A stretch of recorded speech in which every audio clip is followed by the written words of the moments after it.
Dink memes. That's the New Zealand version of dank memes. Is dink memes. Dink memes. Dink memes. Dink memes. Dink. Excellent. Right? Dink memes.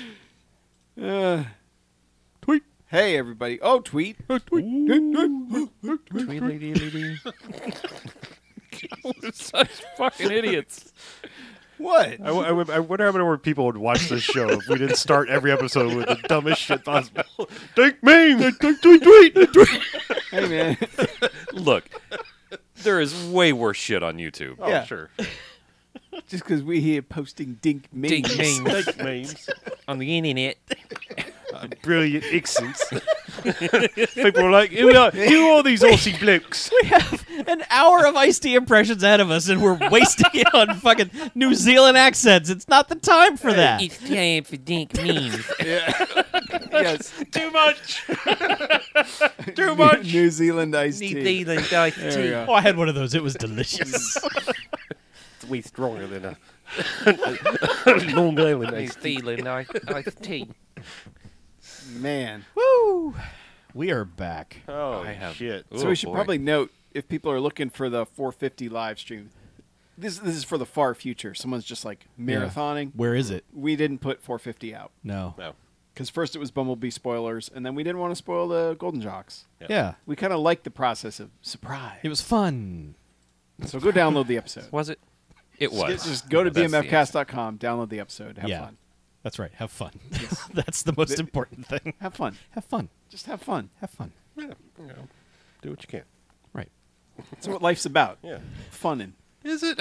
It is. It's all about having You fun. know what? It should be. It but should it's be. not. Yeah. Yeah. Instead, we all work soulless, life-crushing jobs. It used to be about fun. Life is pain. There was a process. time. Yeah, Anyone man. who says otherwise is trying to sell something. Or just selling something. Got to get the quote right. You do. What are they selling? I don't know. Something. No, something.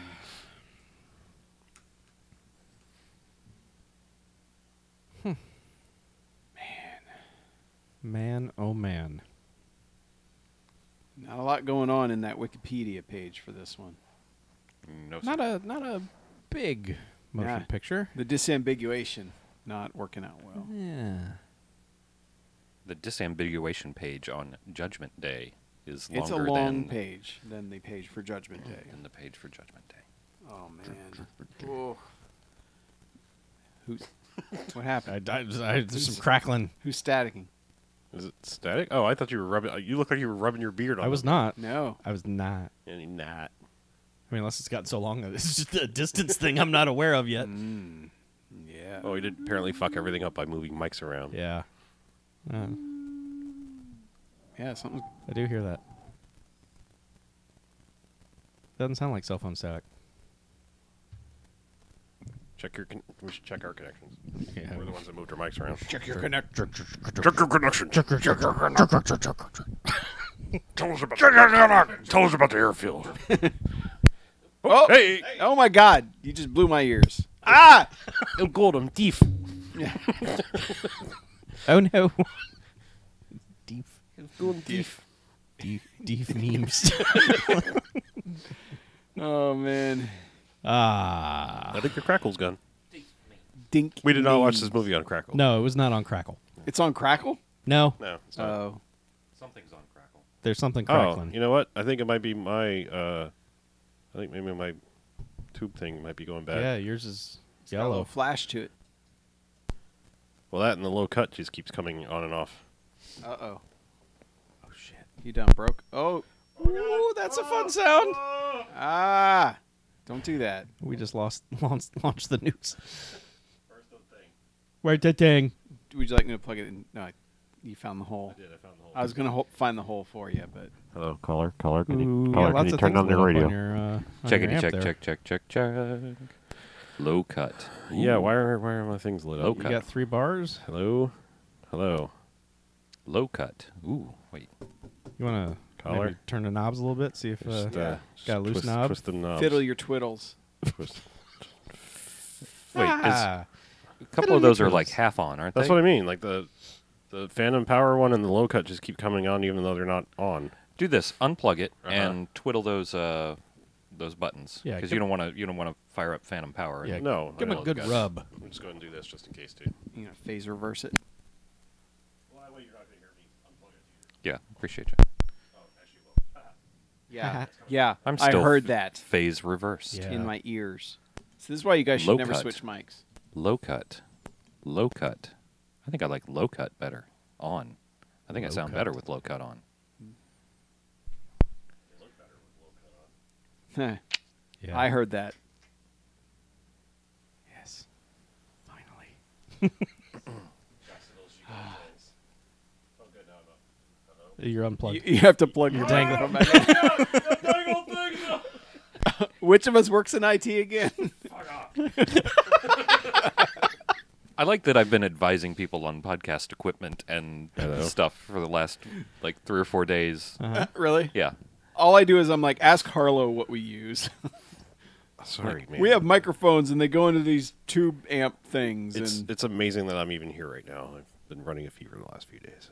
Oh, so you're saying you're about to get us sick? Probably. I put off extra to not get Chuck sick, and Oh, so you care about Chuck, but not Oh the yeah, rest. do, and yeah. we put off Who You as well. Uh-huh. Yeah, maybe time to order you a new Well- tube Ultra Gain mic 200. yeah, well, we might as well order 2 because I've been meaning Yeah, to am I? make. Yeah. No, you got a 100. Yeah, Chuck's only at 100. Oh man, I could sound twice as good. You're still on. Fucking wrecked. After I just admitted that I only cared about Chuck, I had to reverse that. Face reverse. Break that phase reverse it. Yeah, Chuck's still on intern amp. Yeah. I mean, been a while. technically, it was supposed to be like guest amp, but then Yeah. he made went. And Yeah, then you went and came made permanent. a label that says Chuck. And Yeah. No, that was me. I'm Mr. Label over here. Mr. Label. Put the labels in my mouth. It's cold, Evan. Yeah, It's Evan. cold. Yeah.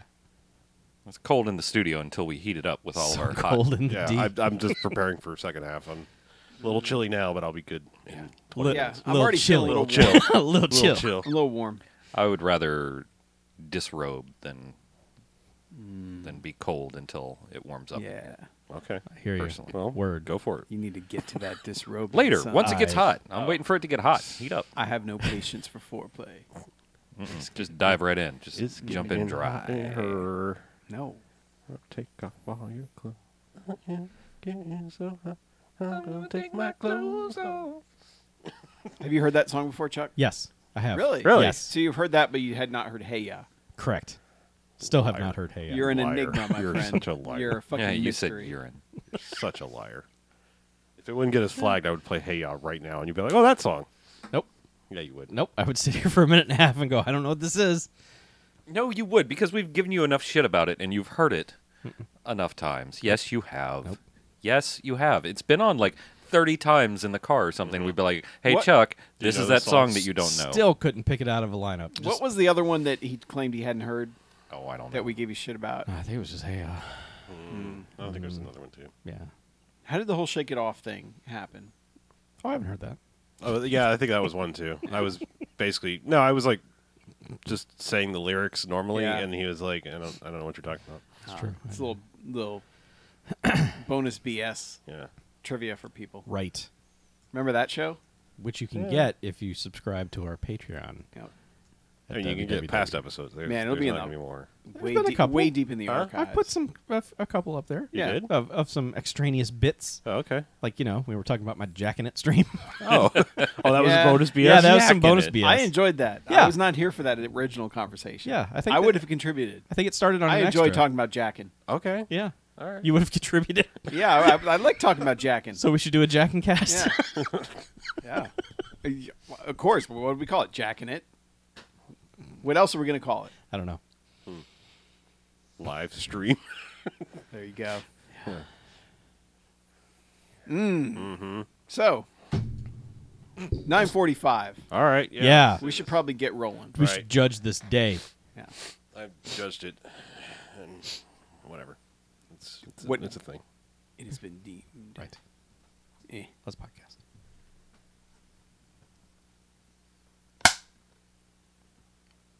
All right, welcome to the BMFcast. Hey! BMFcast. Woo! Episode 451. Nice. Wow. Yeah, it's like Is that the sex books. number? No, it's about books, I think.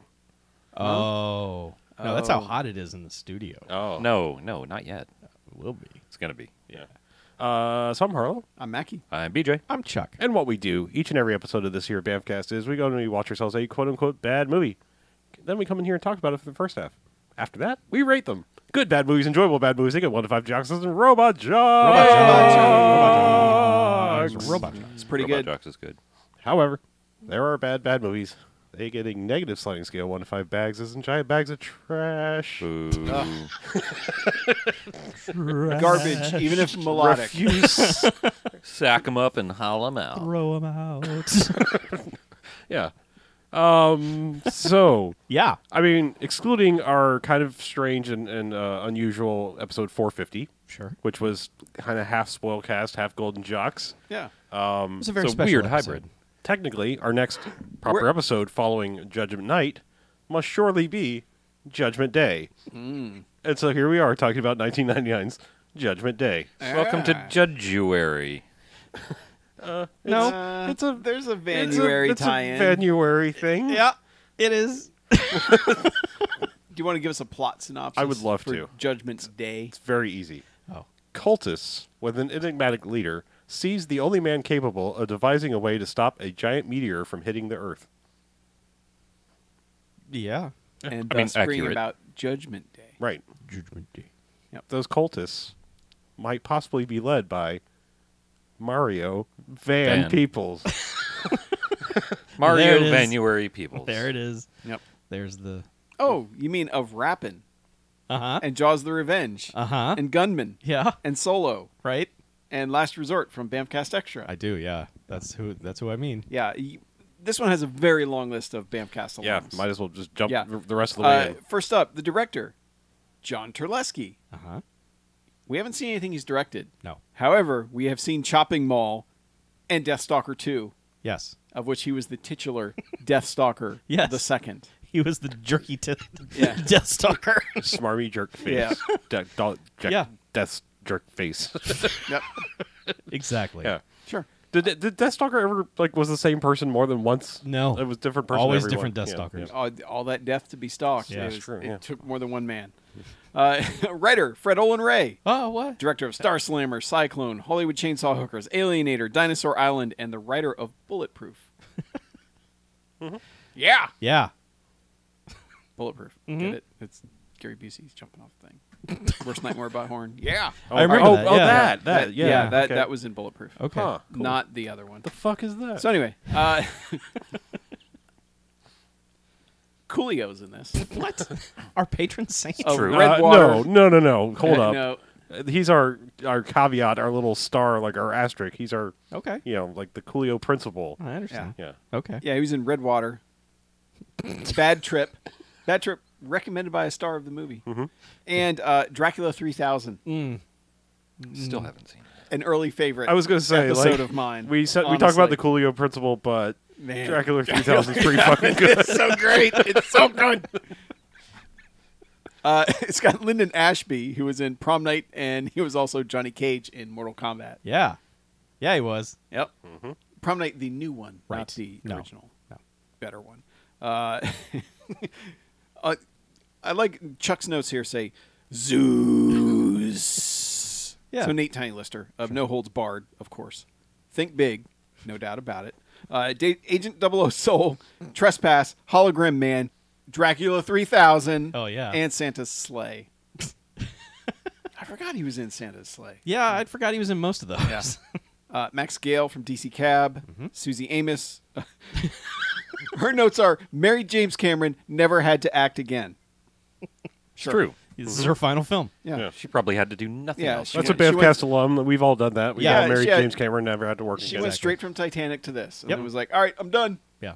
Yeah. And lastly, IFT of Breaking 2, Electric Boogaloo, Ricochet, Trespass, Surviving the Game, Johnny Mnemonic, Final Voyage, and Mean Guns Oh, from yeah. Extra. Yeah.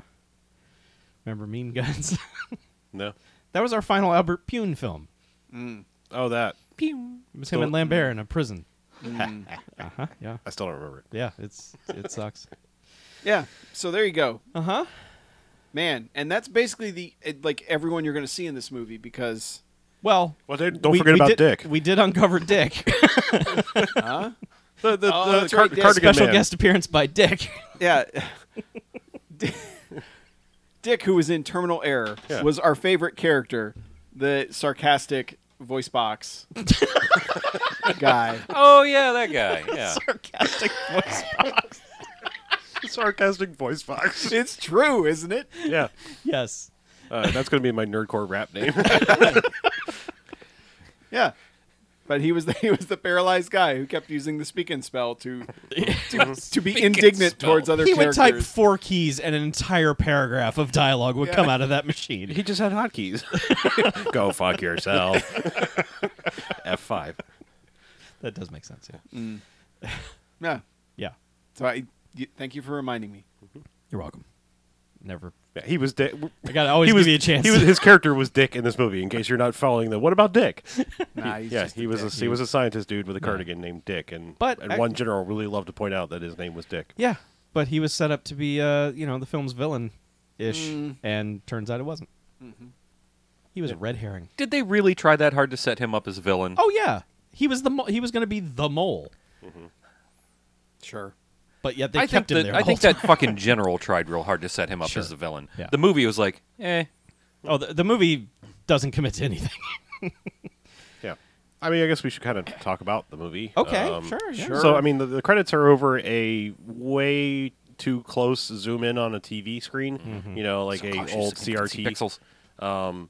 And it's Mario Van Peebles. I mean, you can't really tell through because it's so close, except that, unless you recognize his voice. Just kind of giving a sermon about problems, in the inner city and like why they don't happen in other neighborhoods, and then like, well, it's time to actually do something about it, and then it's like Judgment Day. The movie starts. So We're gonna close this church. Now it's now we're in Peru. the movie. Because I'm pretty sure it goes right from that to Peru, because it was like it just opens at a little, little church in Peru, and it's just people going about their day, and then suddenly CG meteor destroys this town. I have to stop everything real quick here. Okay. It's a small town in Peru. Oh, And sorry. I mean, lo siento. No. And like it looks like the fucking cast out of the Three Amigos.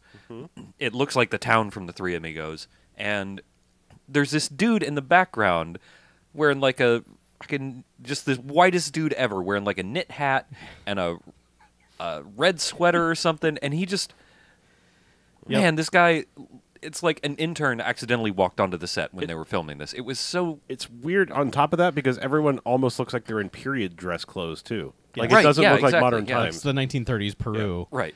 But also, It's like Keanu Reeves, the time traveler, was just suddenly in Peru. Yeah. they lovingly set up like this dude, the preacher, and here's his routine, and here's he's opening up the church, and he's speaking to the townspeople, and it's like, oh well, this Here's the here- church, here's the steeple. Yeah.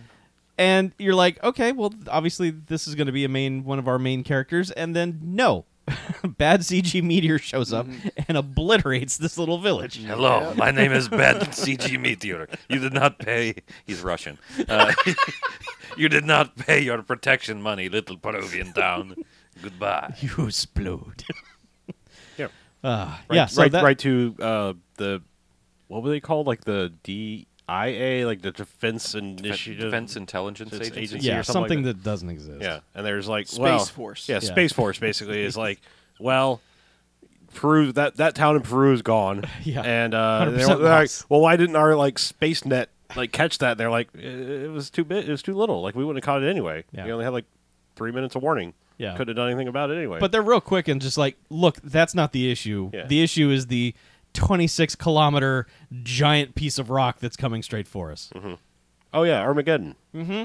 Or Deep Impact. Or I mean, Whichever. Armageddon is really more appropriate because A, it's not a comet, and B, it's you've got pieces, and it's like everybody's freaking out. It's like, yeah, but what about the big one? Well, that's the weird thing about this is that the explanation for everything seems to confuse all the actors throughout the rest of the film because the official explanation, which they just brush through real quick, is that a comet hit the asteroid belt and just shot one of the asteroids towards us. Wasn't that literally how Armageddon happened?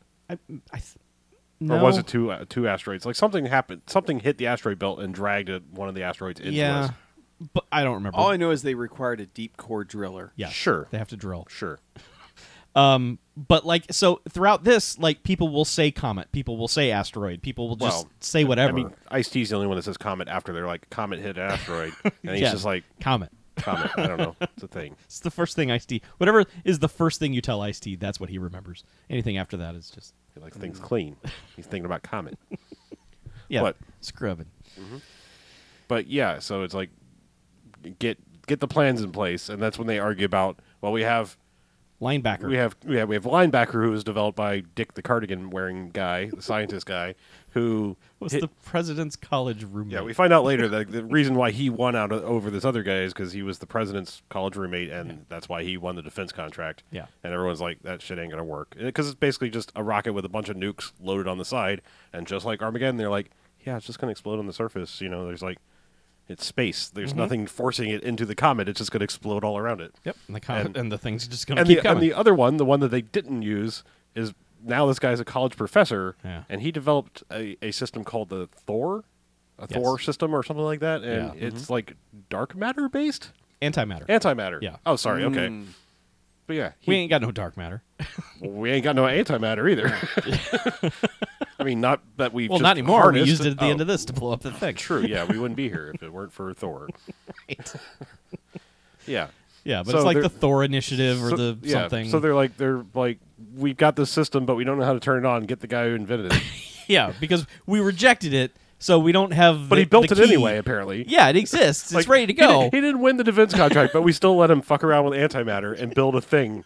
It's just in a warehouse somewhere. He was just like, it was spring break. I was bored. It was going to go to waste Yeah. if you didn't. Yeah. So. What else am I going to use antimatter for? I don't know. For times when it doesn't matter. That's true. Yes. When it really doesn't matter. Yeah. They never. Antimatter. I don't think they ever quite explain why they need him. I don't think they really explained. Like I said, he didn't win the contract. No, I know. Or what did they do? Just be like, y'all both build it, and we'll just pick our favorite. Yeah. I did spend most of the movie wondering, like, are they going to have him build something once he gets out? Yeah. It's. Yeah, because they also set a timetable of like 3 days. Yes.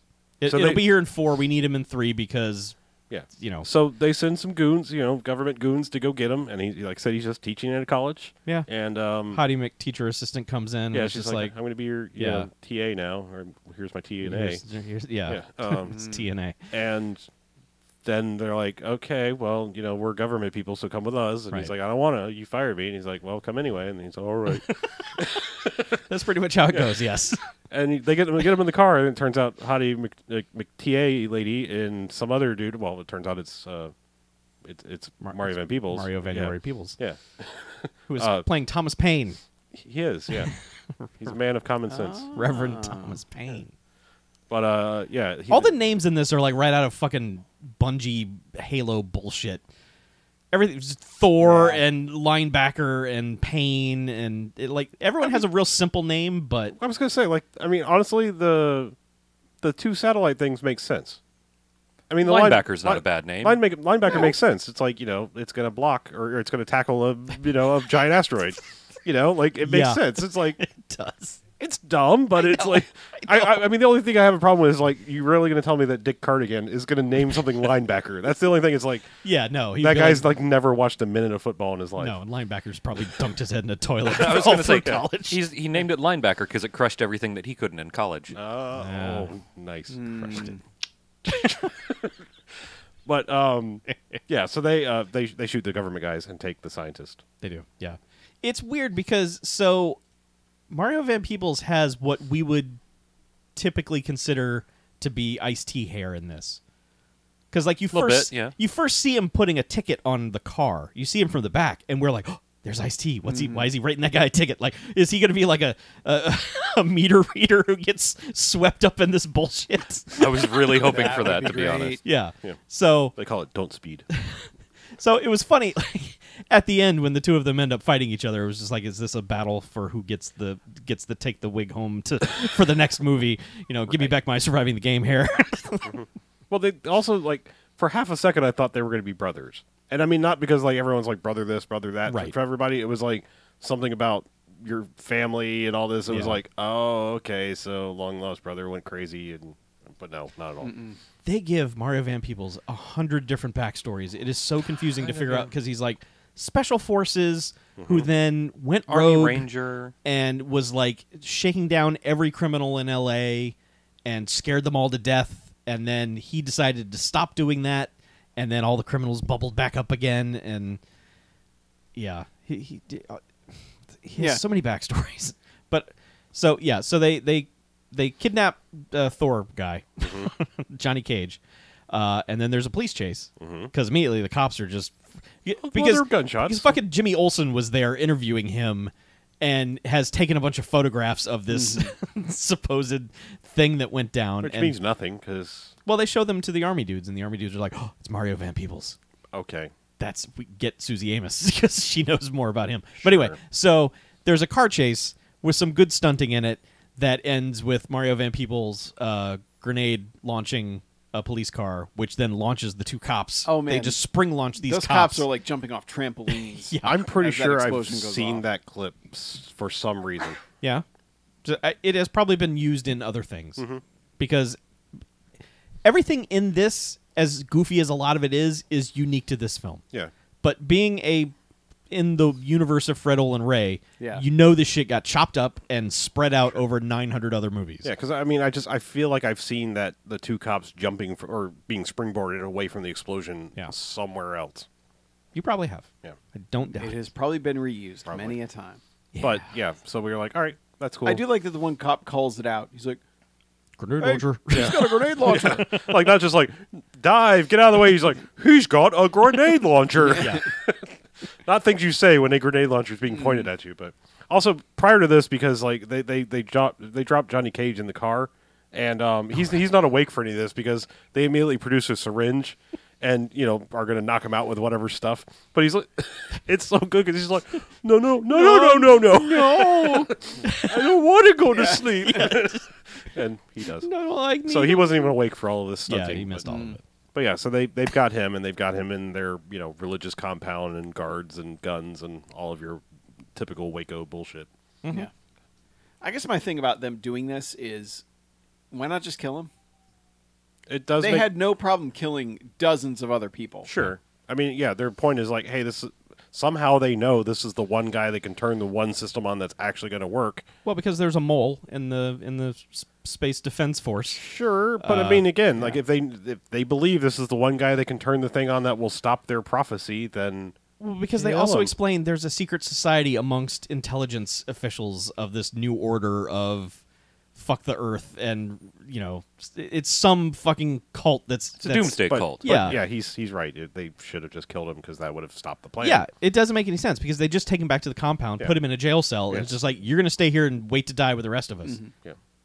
No. Unless, like, I mean, because they could have leaned harder into, because there's a point where it's like they're almost trying to indoctrinate him and just be like, Yes. you're an atheist, you're a scientist, like, why don't you believe what we believe? And he's, of course, was like, nah. But that's kind of the end of it. Like, It they're is. like, yeah, that's what I'm saying. If they leaned harder into that, like, that was their motivation of, like, let's take the enemy and turn him into to our side. Yeah. But they don't, Yeah. Yeah, it's as soon as they find out he's an atheist, it's just like it stops. They're just like, okay, well, we're just going to feed you and then you'll die. Yeah, but we meet Susie Amos. She wakes up and it's her birthday because she's getting a call from mom, and boyfriend dude is there, and he's like, "We're gonna be in San Francisco in a few hours, right? For your birthday, that'd be great." And she's like, "Yeah, oh, but I got a call from work, got to go, diffuse a hostage situation like you do on your birthday. Yep, Just just- let me just pop over there and diffuse a hostage situation." Yeah, you just roll up and go, "What do you got?" And then you go and do. So they, business. they show off that like, I mean, I think BJ and I were probably all thinking it, but I mean, like they lean pretty heavy into like, hey, you remember Clarice Starling? Oh, yeah. Kind of Southern accent, no makeup, FBI person. Let's do that with her. Yes. Yeah, she So- was 100% doing her Clarice Starling impression. Yeah. So like, yeah, she rolls in. And it's like, I don't have time for this. It's my birthday. Like, just let me in. We're gonna give you whatever demands you want because we don't fuck around with hostage situations anymore. Yeah, Not 'cause- since Waco and Ruby Ridge. right. Yeah, which was the theme of every '90s anything would always just like, the FBI doesn't fuck around since Ruby Ridge and Waco is like, okay. And then eventually we just said, fuck that. The FBI does whatever it wants again. Yeah, she shoots those dudes. Well, first she's like, write down what you want, and then uses her pen to stab the guy in the hand and disarm, because there's only like one armed person among the two. Well, they both got guns, Yeah. but like The other dude is just like, I'll write my demands. And then he gets stabbed in the hand. I mean, all right, I'm not trying to downplay this, because I'd like to think that, all people are created, equal when it comes to the FBI hostage negotiation thing. But this is two scumbags holding, well, now one prostitute. Yep. There's a dead prostitute in the room and Correct. one alive one. Yes. And they've called in the FBI? Like, I don't think so. Hostages, man. you gonna die? Did you eat a spider? Dude, he just ate a spider. Can't believe Whoa. you ate a spider. You don't eat the spiders. The spiders eat you. Crawl down your throat. Oh. You going to go help him out? Yeah, I'm gonna go Heimlich it out. They drink from your eyeballs. They do, while you yes. sleep. They do. They creep in. These are little tiny spider straws. And they suck out the water out of your eyes. Don't you know? And that's how you wake up with eye boogers. That's really spider love. Right by your eyeball. Spiders. Man. He was really leaning into that one, too. Yeah. Like, we have a guy at work who has, like, digestive issues. Uh-huh. And he has to burp, like, all the time. Oh, I bet that's fun. He fucking leans into it some days, too. Great. And he does it while you're on the phone. And it's like, dude, talking to a client. The fuck? Bwah. Yeah, I mean, and there's times where I'll be like, you need to tone it down today. Like, you sometimes I'll just call it out. I'll be like, you really leaned into that one, didn't you? You're like the boss. Just tell them to fucking stop it. Yeah, or they're fired. Fire them. When they have a fucking medical note, you can't say shit. He has a medical note saying, please Yes. allow Jimmy to burp. Yes. That is literally word for word Signed what the Jimmy's note from mother. the doctor said. Yeah. Well, you know what? It was signed Jimmy's mommy, I'll have you know. Jimmy's mommy. Jimmy's mommy. Jimitha. Yes. Suspiciously in Jimmy's handwriting as well. Make him make him do like they do for for lactating mothers, and make him a little room off to the side. Yeah, make him a burp room. burp room. We have that too now. A burp room? A lactating mother room. Oh, well, that's fine. Which is legally, we are required to do that. Well, if there's no mother in there lactating, put Jimmy in there. There is. All the time? Like constantly? Like it doesn't stop? It stops. Dude, she milking that titty a lot. She's in there often. Like every time I want to go in there, I'm like, the fuck? Why do you want to go in there? Because it's our break room. Oh, it's your I break want room. to take a break. I didn't know it was your you know break what? room. Yeah. I want to go in there. I want to go in there. But no, I'm not going in there. I want to break me off some of that lactating titty. Yeah. I don't want to see some shit from a Marilyn Manson video when I walk in. My fucking workplace. I need No. some milk for my coffee. Brenda, get over here. Yeah. Get a little half and half. God, But this is terrible. There We're is gonna one just day remove I'm from the just gonna internet. steal the milk from the fridge. Be like, let's see how this shit tastes. Don't do that. Oh man. yeah. That's You will get This is so good. you will get Nah. mega fired. Yeah. Yeah. Yeah. Still, then I could be like, hey, I tasted titty milk. Well, I mean, you've already tasted it. At That'd be- least. why are you leaving your why did you leave your former employer? I couldn't resist the titty milk, all right? It was there. What was I supposed to do? I mean, you can't put titty milk in front of a guy and expect him not to drink it. I mean, You you, know like how- titties, right? You like milk? Well, You know how sometimes, you're standing on a high ledge or something, and you look down and you're like, hey, what if I jump? It's kind of like that, but with titty milk. It's just, not TG legal. TG Leanne. So yeah, that's Judgment Day. yeah. So 1 to 5 jocks is in Robot Jocks? Something like that, yeah. Okay. I guess I have to continue because I was talking. I don't even know what you're talking I about. don't either. They had two hookers being held hostage. Yeah. And they called the FBI, Right. which seems weird. It does. That was my point. It's just like, you would like to think that we call out the big guns for every sort of hostage situation, but it's like two scumbags in a shitty motel. To be fair, with the guy one prostitute held hostage. I mean, the guy did have a crazy double barrel shotgun. he did. It was pretty cool. Maybe the hotel was like a federal. But I'm they saying- don't call it out for a hooker and a half. Yeah. You know, All right. My point is like normal local police. The SWAT team has a negotiator. It's like you don't call out the FBI for like one hostage. Yeah. That's my point. Yeah, I mean the LAPD. would Not have been all over not this. her occupation. I'm just saying it's like it's one hostage and one dead person. Yeah. Which is almost kind of like automatic, like 50-50 shot. Like we're already halfway down. You know, like Yeah. let's just go in. I wonder what the circumstances were that led to a hostage crisis. The one lady died, know? and then Yeah, it was like, but- "Don't you fucking die, or I'll kill you." And then it's like, "Oh shit, Yeah. they got a hooker up there, and they're gonna kill her if she dies." Sure. That makes the most sense Sure. out of anything. It does. Any possibility? Bitch probably had their money. Not anymore. Yeah. They killed her. She dead.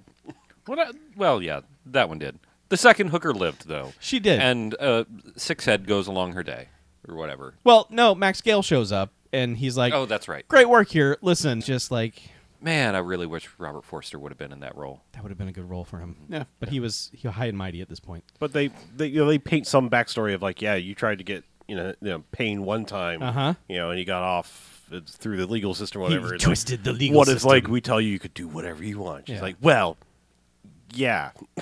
Basically, yes. She's like, "Give me a week to put my team together." You're like, "No, No, you have just 36 hours." Yeah. She's like, And, well, and he does say, like, she's like, "Oh, you're the FBI, or like you're Space Force. Put a team together. Yeah. Find this dude." And he's like, "No, got to." She's like, so I can really do whatever I want. Cut to Ice-T's in prison, Yeah. having a flashback about some dead people. It makes no He sense. got his parole rejection Right. letter. In yeah, the, it was in the all jail it was all mail. artistic, like Yeah, music video style, like a white dove and a rejected parole hearing, and yes, and then some dead people that we have no context for. yeah. You We know. will. We will it's eventually, yes. Mario Van Peebles' brother killed him. That's why he's in jail. Yeah. But basically, they walk him all the way out to the outside gate of the prison, and she's just like, "Okay, come with me. Let's go kill Mario Van It Peebles." takes a little bit of talking, and he's just like, "Nah." And And be like in you a commented, world of killing Mario Van Peebles.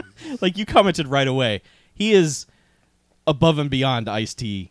Like he's laying it on He's thick. leaning Ice into thick. the IP. Yeah. Yeah. He's just like, "Do you want me to just talk, or do you want me extra to?" sweet IST? Yeah, it's like, "Do you want to pour? You want me to pour the sugar on this?" You want It's me like, to pour some sugar on? yeah, you? it's like yes. So he is just like chin up, just like nah. It's just Oh, that yeah. fucking attitude Ice-T that you want. You're like, okay, we're gonna be okay here. Yeah. But yeah, it's just a bunch of like, hey, you need to do this, and he's like, Well, nah, I mean, don't fuck with no cops. My favorite part about this is they're having the 90s style, like, what if I told you, if I was looking the other way and things happen? He's like, so you're saying if I killed him, you wouldn't care? She's like, well, if I was looking the other way and stuff, And he happened to and die. it happened to die, and I didn't wouldn't see know how you it do happened. it, you know what I'm saying? It's like, just Yeah, fucking we say all it. Like, fucking get it. Yeah. yeah, just say it. Just say you can murder him, and I won't get in trouble, and you won't get in trouble. The That's two guards behind them. Like, I wonder what they're saying to each other when they're walking back, because they're obviously within earshot. They've got to be like, Did they that just, FBI lady just told this prisoner to kill somebody. they just signed a murder pact. Weird. Are we supposed to be hearing this? Do we do something about this? Oh, anyway. Yeah, back to guarding. Yeah. So they just, drive around L.A. And he's like, I'm going to get some contacts together. Let's go get chicken and waffle. Right? And they just start their 90s movie banter. This is before white people realized that chicken and waffles is a great idea. Yes, because Way before white people picked up on it. he mentions it, and she's Well, like, she didn't even know about it. she's like, you mean together? And he's like, yeah. And she's like, I will never eat that fucking concoction you were describing. She's such an idiot. She's an idiot. Absolutely. 100%. She's an idiot. But, Well, is she? Because she married James Cameron. So. well, I just I mean, mean, well- this FBI lady, Oh, okay. Yeah. the soon-to-be Turns down chicken and waffles. forever alone. True. The fuck. But Yeah. I mean, there's Titanic and Avatar money to be had later, so Yeah, but even all at the the end, chicken, all she's the like- chicken and waffles you can eat. She's like, don't expect me to ever eat your chicken and waffles? And he's like, whatever, dumb white lady. Yeah. But yeah, so they basically go to not Roscoe's Chicken and Waffles. And it just like immediately there's a dude there, and Ice-T's like, I know him. And she's like, no, I'll go in and get food. You stay here handcuffed to the car. And he's like, what? No. But he quickly enlists two guys to come over and help him escape because she goes in looking for that guy. That guy goes running out the door, and then Ice-T clobbers him with a 2x4. And yeah. And this guy kind of becomes their contact for the rest of the movie. Yeah, this guy. Whenever they hit a dead end, they just go back to this guy. He knows everything, but it's like he could have told them the end first, and they could have skipped all the other bullshit running around. Because they do like 2 or 3 things that have no bearing on anything. And then they finally go back to him and get like one piece of information. It's like, oh, all right, that. But this guy's good. Like this guy, okay, his name's fun. D'Artagnan Edmonds is the actor's name. And he didn't do much. Yeah. But he's good. Like he delivers stuff almost as if he's ad-libbing everything. Yeah. I think it was just in Ice-T being menacing in a good and him way. Yes. He's very good at reacting to Ice-T. Cuz Ice-T is just standing him over is like, be glad I picked up that 2x4. You could have tripped on it. It's just like, you broke my nose when they get him inside. And Ice-T's like, let me see, and just grabs it. It's like, it's not broken, but if you don't tell me where he is, I'll break it. Yeah, because he used to be part of the cult too, I guess. They're all either part of the gang or the cult, or they hate him, or they love him, or I don't know. But no. I assume that this cult started out as just a church, and then it went culty once he did that TV broadcast. when he shut down the church. And, yeah, maybe, I don't know. Yeah. But they like go to Ice-T's sister's house to, I don't know, get stuff. Ice-T's sister's a cop. Does that ever come up again? No. Yeah. No, but they do. I don't think it's actually his actual sister, more like adopted sort of sister. Like, I don't think they were actually related. I think it was like, because he said something like, I met him when I was 4 years old, and he took care of me, and just sort of like, Doesn't matter. I didn't even pick up on like that. unofficial family, Gotcha. Yeah. She's a cop. They use Doesn't her matter. car for the rest of the movie, a red Ford Mustang. Yeah. And she gets some non-cop looking clothes, except for every time someone sees him. So you're like, well, who's that That cop? woman looks like a cop. Yeah. 100%. Yeah, the Damon guy keeps calling her Pippi Longstocking. I appreciate that. Yeah. Yeah. But they've got to go meet Lucifer or Luther. Luther. Yeah, Mario Van Peebles calls him Lucifer. I think he was actually saying Luther for. It is, yeah. Well, his name is Luther, Right. But Mario Van Peebles keeps calling him Lucifer. I know. And but Ice-T pronounced it Lucifer. Lucifer. I think I think Marvin Peoples was actually saying Luther for. Oh, well. like mix his name with Lucifer. Maybe. I don't. Whatever. Doesn't matter. But it's Coolio. He's an arms dealer, and this has no point whatsoever. Nothing at all. It gets Coolio in the movie. Sure, it does. He does. comes out being all Coolio, and Ice-T's like, tell me what I want to know. And then, like, there's another guy who's like Coolio, but without the dumb hair. Warmio, I guess. And How long you been waiting to make that joke, Chuck? since I saw him in the movie. Okay. But so it just turns into like this half-second Mexican standoff gun Quentin Tarantino thing. Pretty dumb. Where it's just that guy's head back and forth, like, who do I shoot? Do I defend Coolio, or do I shoot the lady who's obviously a cop? And then everybody gets shot, both Coolio and that guy. Ice-T like pops Coolio up to be Yes. a human shield, and then the cop takes care of Warmio. Yes. And then Ice-T has Coolio down on the ground. It's just like, all right, man, go out the honest way. Tell me what I want to know. Coolio's just like, Nah. fuck you. And then they Bleh. both can become room temperature-io.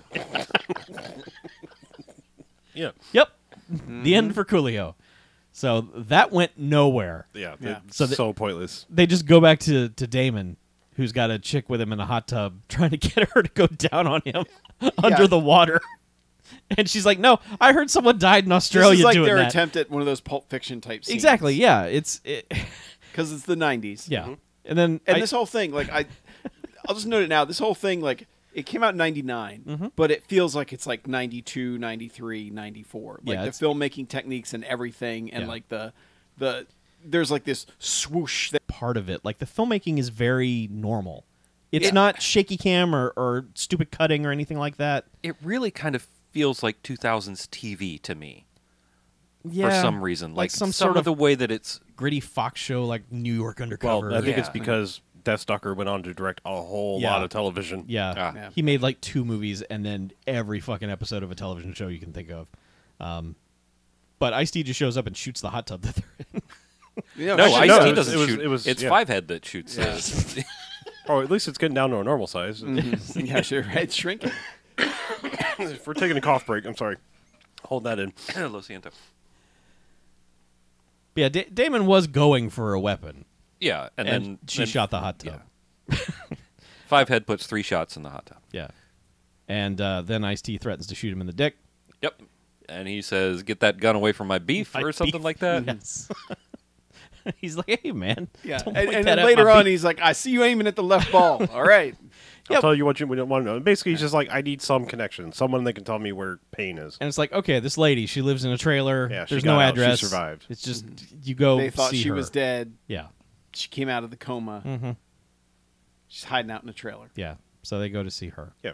Now, keep in mind, this whole thing is supposed to be like 36 hours. Mm-hmm. And the asteroid is going to hit, or whatever, the meteor is going to hit Earth. Yes. And There it's like, is- there's a lot of like, well, let's go over here. Let's go over here. Let's There go is over here. not the sense of urgency No. that you would expect. No. Well, I mean, it's kind of like Armageddon, where it's just like, all right, let's go to here and train these people. Yeah, but it's kind of interesting in that until the San Francisco thing, which hasn't happened yet, it's about to happen, happens, none of our main characters know anything about what's happening. Yeah, they're just like, you need to get this guy back. They're just like doing police procedural, go find a guy and we'll take care. You know, that's all this movie is for the most part. Mm-hmm. It's just the military dudes who know what's going on. It's just weird for a movie to be a potential disaster movie like a Deep Impact or an Armageddon, but not really be about that. That's what's so strange. Right. Yeah. Yeah, I mean, it seems like, I know you don't want, they do the obvious movie explanation of you don't want to start mass panic by telling people, but you might want to light a little bit of a fire under the person finding the one guy who can stop this The whole thing. one person Yeah. finding the Right. one guy. Yeah, because like they told her she has a ticking clock, Yeah, but they're just like, not or it's not going to matter. Yeah, Wink, 68 wink. hours. Yeah. and she's just like, okay. Yeah, which could, I mean, you could interpret it as like, well, if it's not going to matter, then if I fuck up, then oh well. Yeah. Yeah. Not And- like it's not going to matter. Yeah, and Not while gonna this matter. has been going on, they had, they had their first attempt with Linebacker to stop the asteroid. Yeah. Which fails. They all think it's one, but then he's like, "What's the Doppler time on it? The Doppler delay. Doppler delay." Yeah. And no, it didn't work. No, because And- of course it fucking didn't. Yeah. And Smarmy Voice Box is just like, "Oh, Yeah. what happened? I don't understand." And everyone's like, "Yeah, you fucked up. You killed us all, you dumbass. Your Right. thing didn't work." But also, a little tiny chunk has appeared on a trajectory towards San Francisco. Yes. And they only notice it like a minute and 30 seconds before it hits. So they just have to sit there and watch it. And it just so happens that that's where Susie Amis's boyfriend has been hanging out the whole time, waiting for her to come back so they can have dinner. Yeah, I like that she didn't even call him. Like, No. not even just be like, yeah, I'm not going to make San Francisco. Well, they just keep trading voicemails. Yeah. So he's just like, "Hey, leaving another voicemail. Maybe maybe tonight we can have dinner. I'm so hungry." And hangs up, strolls over to the window, and is just like, "Oh no!" And then the worst, comically stupid CG meteor just kind of rumbles into town and goes behind like a postcard of the city, and then just cartoon poop just Yeah. floods the screen. It's just blocks of nothing just explode on the screen for 4 seconds, and then you're like, "Oh, okay, San Francisco's gone." Yeah. Yeah. And meanwhile, Meanwhile, in San Francisco. yeah. Meanwhile, Ice-T and Fivehead have met up with the lady who was in a coma and are questioning her about what happened. And she's like, "Well, you're gonna." This is the last videotape he sent out, the last sermon he made Yeah. before he went underground, and it's the thing from the beginning of the movie. And they're Well, like, yeah. "Okay, so what does any of that mean? How are we going to find him?" And she's like, "Well, I think they were holed up in a warehouse, and it might have started with E, but Right. I don't know." Well, it was like warehouse and something. It might have started with an E. Yeah. And now they probably should have been like, oh, detective vision I see on the tape here, in the background. Like, Oh yeah, the here's actual- here's But like no, they figure it out based on that, and we Yeah. have no like. Oh, we Well, figured yeah, it out. well, they figured it out later. Yeah. Because while they're talking to her, like Mario Van Peebles has been notified that they've discovered it, which I'm not sure how. Because they've got moles everywhere. Yeah, but it's like it's one of those things like, okay, there is a mole in the Space Force, but it's not like she's been checking in the whole time, you know? Not that we've seen yet. Yeah. But well, he's actually like, "Oh man, we got you on the phone." You know, Right. He's kind of surprised that she's called in. Yes. But somehow Mario Van Peebles knows where this woman is, and that they machine gun her. They machine gun up her trailer. They machine gun up her trailer, hit her first. Immediately. Like the first shot hits her. Oh, yeah. They bail out the back window, and then Mario Van Peebles is like, "All right, I'm famous for my grenade launcher. Let me explode this trailer." And it's like, what was the point of the? Yeah, just you could have launched that grenade in there and murdered all three of them. Lead with the grenade launcher. Yeah. So he blows up that It's trailer. a life lesson. I mean, technically, I don't think they knew they were in there because like they just blew up the trailer and they're like, "Yeah, traitor." Exactly. Traitor trailer, and so I don't think it was like, let's go there and stop them from finding us. It was just I like, they're gonna go blow her up. But it's weird because then Ice-T and Susie Amos are out right behind the explosion, and they're like, "Man, I'm gonna kill Mario Van Peebles when I see him," and we're like, "He's right there.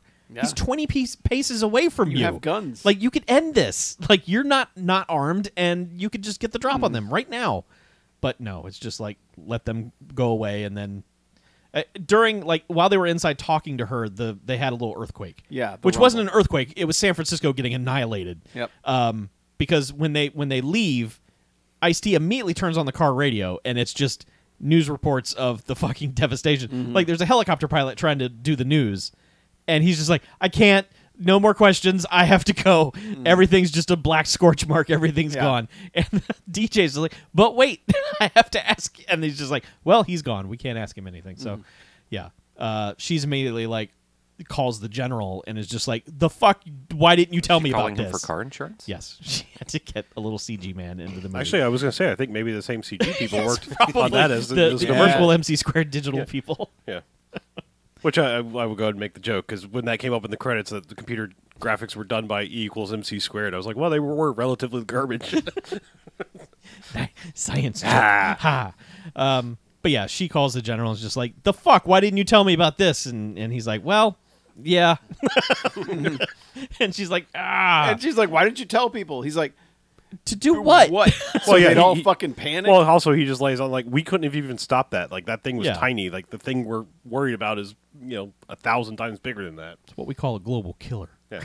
Yeah, he's like, anyone who's not killed. It's an ELE. Yeah. Anyone who's not killed immediately is going to die in the fallout. But so San Francisco and Oakland have been completely obliterated. Now, LA doesn't notice this at all. Like, there is no reaction in the city of LA to any of this because they go to a phone booth and Ice-T finds the E page of the phone booth and just is like, "There's 15 E buildings. We got this." Time to check him out. And whips out his cell phone and just starts calling things. And like Harlow said, no. Cell phone line, no. There were only 8 cell phone lines back then. They would all be fucking jammed. The planet would be total chaos right now. As someone who was alive during a fairly catastrophic event, cell phones didn't work. Yeah. A lot of landlines didn't work Yeah. very reliably Yeah. on that day. But LA's just in a bubble. They don't care. So, Mario Van Peebles goes and visits Damon, and he's just like, "I heard you've been telling Ice-T all my business." And he's like, "No, I would never Yeah, I did that." Because Mario Van Peebles has some crazy lie detector. He's just like, "You know how I know you're lying? Because the Earth and the Jesus and things." And he's like, "Yeah, okay, you got me." And he murders him. So, Yeah. Yeah. And while all this has been going on, Lyndon Ashby has been like kind of bonding with Tiny Lister. Because Tiny Lister's been like, "All right, I'll bring you a Bible and we'll discuss all this." Yeah. The He'd learn about the answers star. for why you're here. yeah.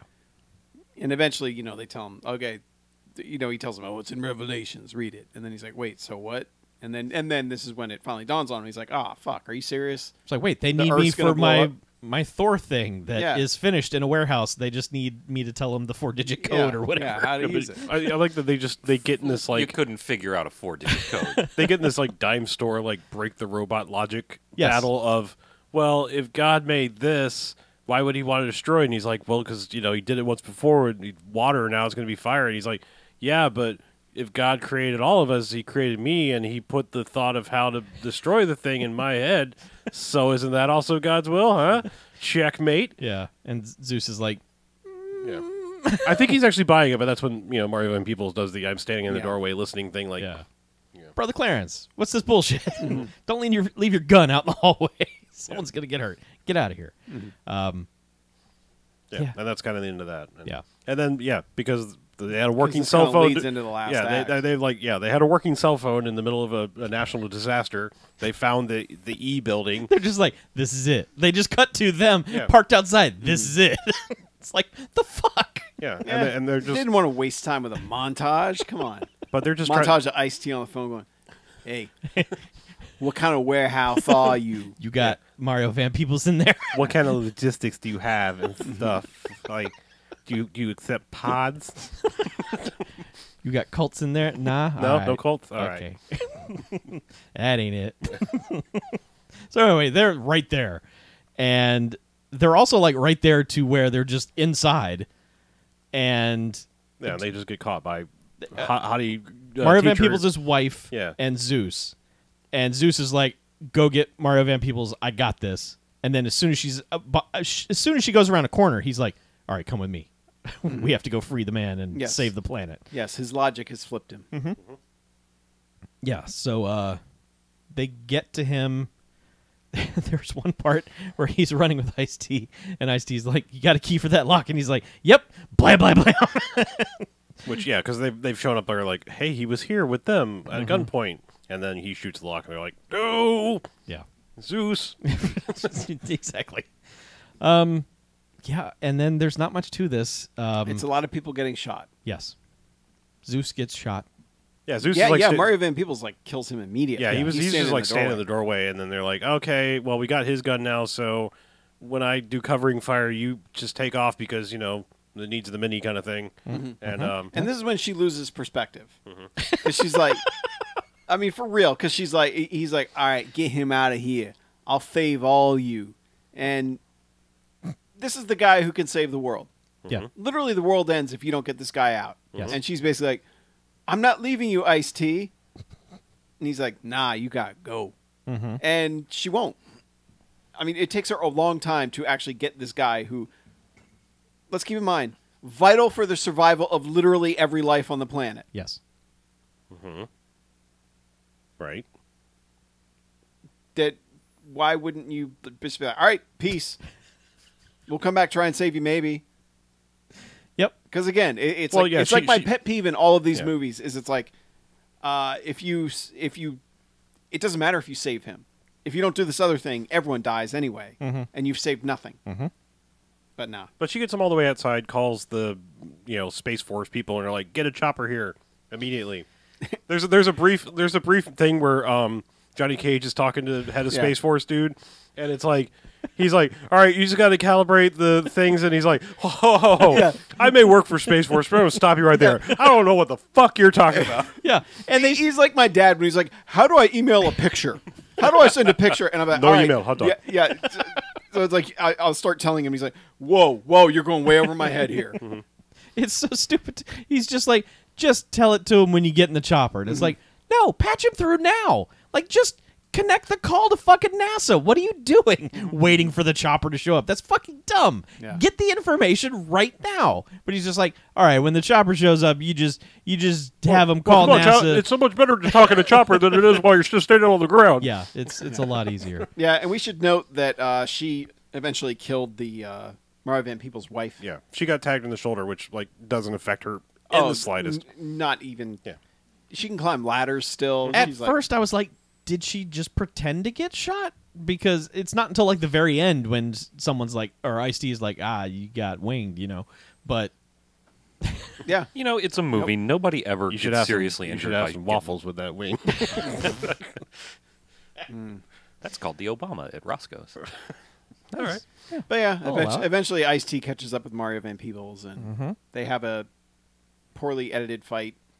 Which they spend a lot of time grabbing each other's necks. It's a real fight. No, their fight is, it looks like two blind people trying to look at each other. Yes, let me now feel your face.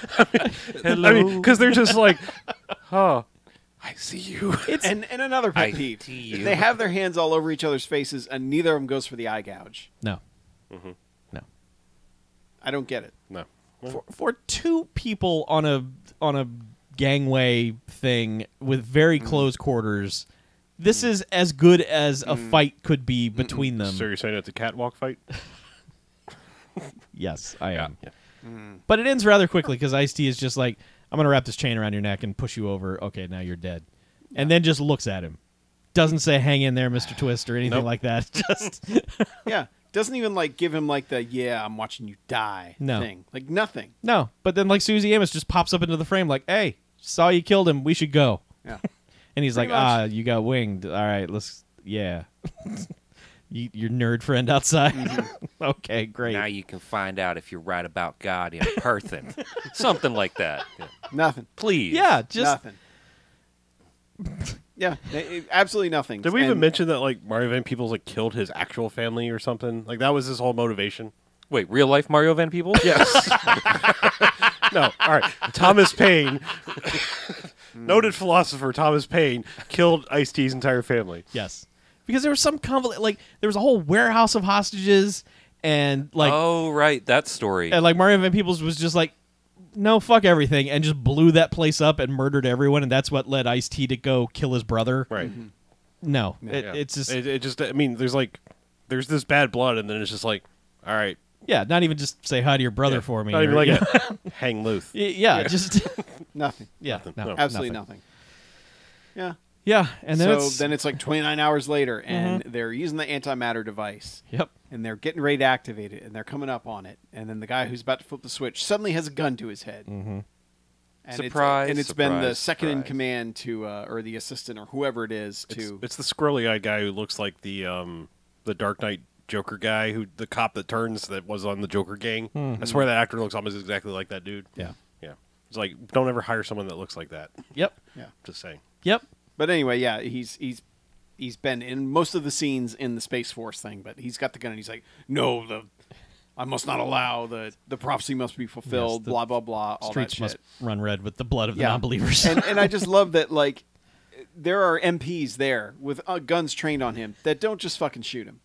Well, no, on site. At first, the guards are still just at their post, and a guy just has to go, hey, thing over here. Hey, well, I security. I mean, they run over. He had the gun to the head of the technician guy. Now, because everyone else was so single point of failure, maybe this was the only guy that could flip these switches. Well, no, but we'll note the other guys flip the switches. Yeah. Oh, that's true. Yeah. Never mind. The actual guy who would have been a hero flipping that switch and saving the day gets fucked out of his job. He doesn't even get shot. No. He's actually the one who.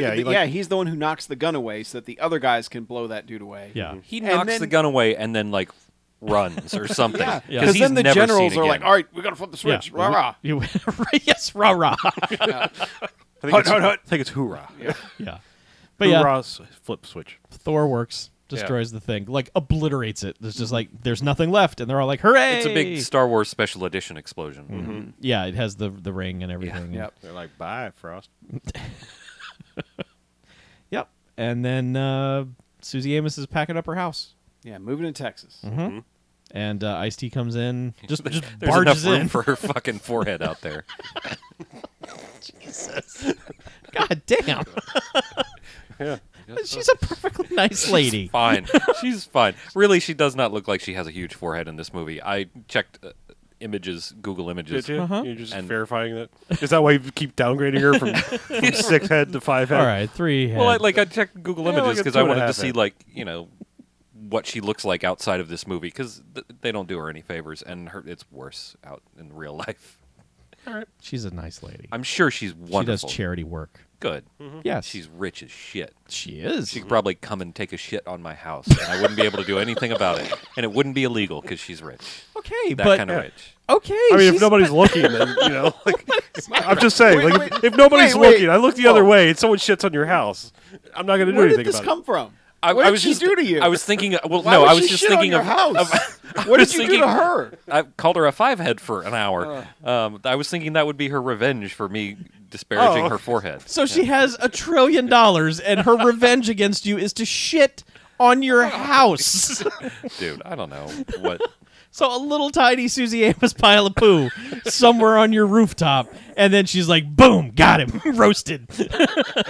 World star. Back to the submarine with me. Precisely. Okay. I'll be back in my dirigible, pooping from on yon high. The math checks out. The hell?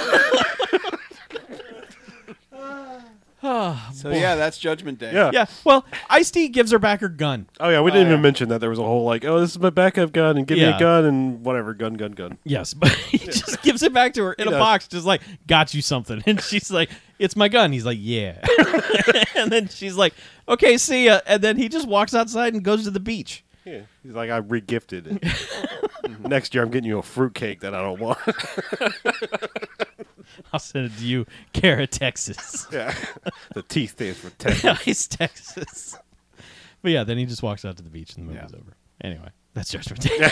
Pretty much. And then there's the Ice-T song over the credits, which The same to do with Ice-T the song. movie. I'm just saying, from it's like earlier in it's the the movie. anti-Star Grove because it's Yeah. like it's just an Ice-T song about fuck this and fuck the cops and Yeah. doesn't even say like it's not even one of those like I don't know, just in the chorus be like Judgment Day. Well, there's two songs listed in the credits: the Ice-T song and another song called Judgment Day. And I don't know if we ever heard that song. I don't think we did. I think they were just like, no, we got an Ice-T song. Play it twice. Yep. The T stands for twice. Ice twice. Twice T. Twice as ice. Okay, this movie's over. Yeah. Yeah. We made it sound more fun than it is. We had fun talking I mean, about it is fun. I'm going 2 jocks. It's not anything special. It's one of those weird movies where like all the characters take way too much time and have no urgency versus what they should be doing. Mm-hmm. And he and that lady kind of have no chemistry whatsoever. Like their back and forth just doesn't work, especially early on. It always feels like their scenes were filmed with someone else. You know, like they weren't even in the same room whenever they're interacting. But there's still a lot of just goofy dumbness to it. I don't like that Mario Van Peebles' like massive cult with tendrils everywhere is like him, his wife, Tiny Lister, and like his little 4 kids that he feeds at some point. And says, "Oh, you're gonna look pretty. Feed my children. You're gonna look pretty wearing this when you meet Jesus. You know, all that stuff." And it's just, Those are actually Mario Van Peebles' children. yeah. So So, feeds his own. He just brought his kids in. Hey, eat for free. yeah, pretty much. Here, sandwiches. Enjoy those sandwiches. Susie, get your sandwiches. Yeah. Yeah, but I mean, and he does a decent job of being like the smarmy preacher type. You know, the one who like the holier than thou, who's actually just a hypocritical piece of shit. Yeah. Which will always push my buttons. But yeah, I mean, it's 2 jocks. It's fun, but I kind of wanted more Ice-T, and it's kind of unforgivable that he doesn't have a one-liner after fucking strangling Mario Van Peebles with a chain. Yep. I would rate our conversation a 5 jocks. I agree. But this movie's just barely gets over the 2 jocks bar. It's not it's not as light a recommend as a 1 jocks. If you run out of 90s disaster movies to watch, I guess you could watch this one, but there's nothing special about it. Again, we needed more Ice-T time. Tea time. Tea time. Tea time. Welcome to Tea Time, my new podcast. I would record a Tea Time podcast with Ice-T, 100%. Well, hello, Mr. T. No, completely different person. Oh, sorry. But, yeah. I don't know. There's something about the way this movie looks that kind of bothers me. With Ice-T and Susie, whose last name I've forgotten. And I don't, Amos. Amos. Thank you. Susie Famous Cameron. Amos. Did you think it was anus, and that's why she was going to shit on your house? Is that? No, that is incorrect. However, I would like to retcon my my statement and say yes. It's not what I thought, but that's You just what I'm... retconned from 30 seconds ago. No, that is not what I it's like thought, but 3, yes. 4 You got minutes like ago. the Galaxy Quest things, just like retcon 13 seconds ago. Yeah, exactly. Okay. All right. All right. But no, yeah, I don't know. I didn't really connect with this movie, but it was not bad, I guess. Okay. All right. It's just okay. Two jocks. I agree with the 2 jocks assessment, but I'm going to give it 3. And Wait, what? here's why. I will explain. So, having seen a lot of the Fred Olen Ray universe around this time, it is usually cheap as shit and stock footage all to hell, and no one cares. Like, no one cares. And so this is written by him, and he's written 900 scripts. And usually that just means he's just cranking out dialogue as fast as possible to get something to shoot. I feel like in this, Mario Van Peebles probably brought his own, like, folder and notebook about this guy that he was playing along with him and did a lot of his own, I'm going to write my own dialogue. I feel like Ice-T brought a lot of his own thing to this movie. This doesn't feel like business as usual to me for one of these things. So I have to give it credit for being above and beyond what a lot of Fred Olen Ray movies around this time are. Plus, with this being, it's on Amazon in HD, which is a rarity for these things that almost everyone has seen on video, VHS. I thought it looked, for me, it looked better than average. So I get how it looks like one of those TV shows, and like we said, he went on to direct a bunch of TV shows. But this just felt more like a movie than most Fred Olen Ray type things usually feel. So I give it credit having that backstory of having seen some shit. So it to me, it's better than that. But, you know, they did some stunts. They blew some shit up. It was all original stuff to this movie. Ice-T and Mario Van Peebles seemed to give a shit. Zeus seemed to give a shit. Coolio, you know. We didn't give a shit about him. So he's only one scene. Yeah. But, you know, I mean, like, the generals were all kind of into it, even though they're all basically in one room the entire time. Yeah, it just, people seem to care.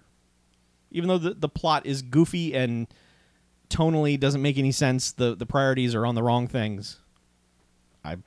It worked for me. Yeah. So it's strange. I think I also have to give it 3 jocks, and that's maybe sort of breaking the scale, because I feel like you guys liked it to a level that would normally be a 1 jocks. I mean, I'm not trying to like make your ratings wrong, but I was like totally expecting the way you were describing it to be a 1 jocks rating, and I was going to go 2 because I was like, I don't know why, but I kind of enjoyed this more than it sounded like you did. So I think, ergo, I have to say 3 because I did. Well, I can revise to a 1 if it makes you give it a 2. It doesn't. I'm just like, I enjoyed this dumb movie. Like there's something kind of surprisingly watchable about it, and I think like you said, it's the fact that people weren't phoning it in, really. You know. Yeah. I mean, the CG is phoned in, and a lot of the plot holes are phoned in, but like even the little side characters are fun. Like even though Coolio has no point to the plot of this movie, him showing up for a few seconds and not ruining the scene was kind of fun. You know, because he was trying to talk like Ice-T. Yeah, it was kind of like they were the trying to amazing thing about that scene. They were. I mean, I think it's like retroactively, it's funnier now because they're both trying to play like hardcore gangsters, and it's like, yeah, but I've seen you. You've been on like TV as a cop for like 40 years now, right? You know, and everyone, you have memes, and Coolio's just like still trying to rock his Coolio hair, but like you want to talk about a 7 head, that's what Coolio is at about now, but still trying to rock the Coolio hair in the back. Yes. It's like he's aged weird, and it's just like the fact that it's like you can just look at him now and it's like, no, like you were never that hard, either of you. Like, you know, I'm sorry, you know, just saying, like Ice-T was kind of always playing a role. Like I never really bought him as like true hardcore guy, you know. I'm just saying, but he was a cop killer. Sure. Yeah. But anyway, just like them trying to hard each other in that scene was just like, it might as well have been Kevin Hart and Will Ferrell, you know. It's just like, it's that goofy. Oh. You know. Oh dear. But anyway, like that scene is funny, and then like just everyone kind of sort of giving a shit was fun. Even like the incidental characters were dumb and fun. Yeah. Like Damon was way funnier than he should have been. Yes. So yeah, a dumb little movie. And yeah, I think it's amazing that it looked as good as it did. Like, normally a movie of this era, it's like, well, what garbage copy is there that's been slapped on a Blu-ray that's really VHS quality? Exactly. Yep. So. Yeah. All right, then. Yeah, let's take a break. Okay. Please, that's okay. Take my line, because Bill. I can't fucking talk. Bill, don't look at any pictures of Coolio nowadays. Male pattern baldness took over. I gotta look And at what he didn't Coolio just was. shave the head. Like, he needs to, like, I Just give think up. he tries to hang on to, like, he's got the sides. Oh my god, Yeah. Coolio, my man, give it up, bruh. Yeah. Yeah, I don't Wow. know what he's doing. Aside from making poor decisions. Although it looks bad, but I kind of admire the commitment to the gimmick. He's a bird. I'm a bird, motherfucker. I'm a bird. Look at me. That's so wild. It's Yeah, I know. I mean, in like his face, he looks like normal aging gentleman. Mm-hmm. I know. But yeah, hair his is Coolio wild. trademark Yeah, is the like, fact dude. that he's like, I am Groot now. Yeah.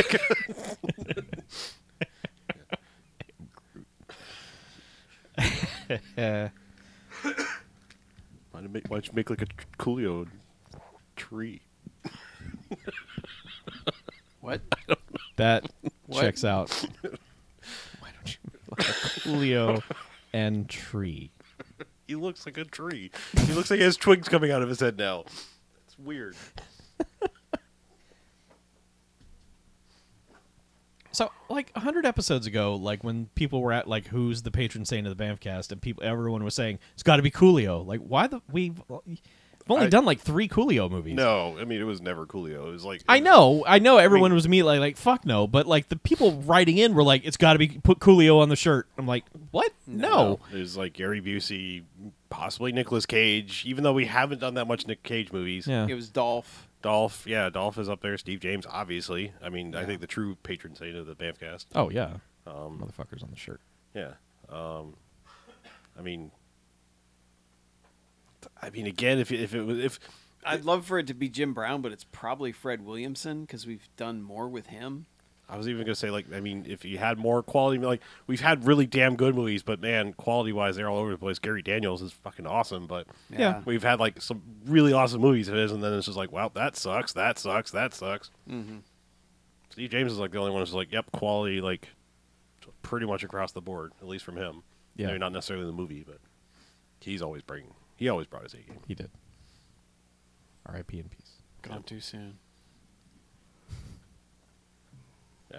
I mean, I feel like we're tarnishing Dolph by watching some of this new shit. Because like it's just like, hey, Dolph's going to show up for an hour and be in a location with nobody else. Yeah, but you don't know Yeah, anymore because like that Don't Kill Him that's true. was really good, and it had no right to be. Right, exactly.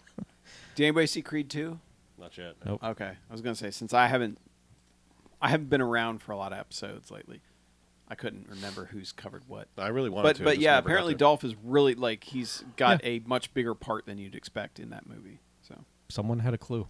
yeah. Someone was like, "Hey, And I just love hearing, like, mainstream podcasts be like, man, Dolph, Where's he's he really been?" good in that. Where's he been? And it's like, motherfucker, he makes 6 movies a year." don't make me come over there to your studio. Yeah. Also, he's in Water Guy. That's right. With Bobby Boucher. Yeah, that tweet needed more love. I specifically found a poster that was guy girl. You know, Yep. I had to go look for that. That tweet deserved more love. He's Yeah. all grown up now. So, I have 4 quick movies. okay. They're just quick takes, the things that I watched for Golden Jocks that weren't worth. Okay. Ah, right. That yes. What about you? You've always got something. Similar to that, I I guess. want to know what you thought about Kin. Yeah, we'll talk about that briefly, and then I want to. Yeah, you talked about that. Like, don't make a list without Kin on it, and then you didn't really talk about Kin. Well, because I saw like 6 other movies that push Kin down. Okay. Kin down. Kin down. Kin down. Kin. Kin. Kin push. Kin. Down in the movie. What about you, Mr. Beige? I ain't watched shit. I like that you're appropriating your wife's nickname for me. Oh, she loves that from like somebody commented on the Facebook page like 9 years ago. Mr. And said, like, Beige. yeah, the beige is what they called it. And I was like, and for some reason she took that and like has run with it since then. The beige. Yeah, I'll do similar to that, like blow through a couple movies that I've watched since cramming for Golden Jocks, and then very brief thing about TV. All right. Brief. Have I mentioned Letterkenny on this podcast yet? Yes, a few times. Okay, just making sure. All right, let me get my snot out. One more Gushed time. about it. One more time, quick. Snot break. Well, they're all 5 seasons on Hulu now of Letterkenny. So shit. Yeah.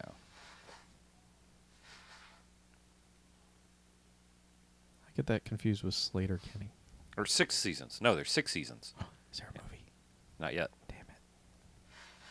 Slater Kenny. I think they're both Canadian. I think Slater Kenny's Canadian. What? Is Slater Kenny Canadian?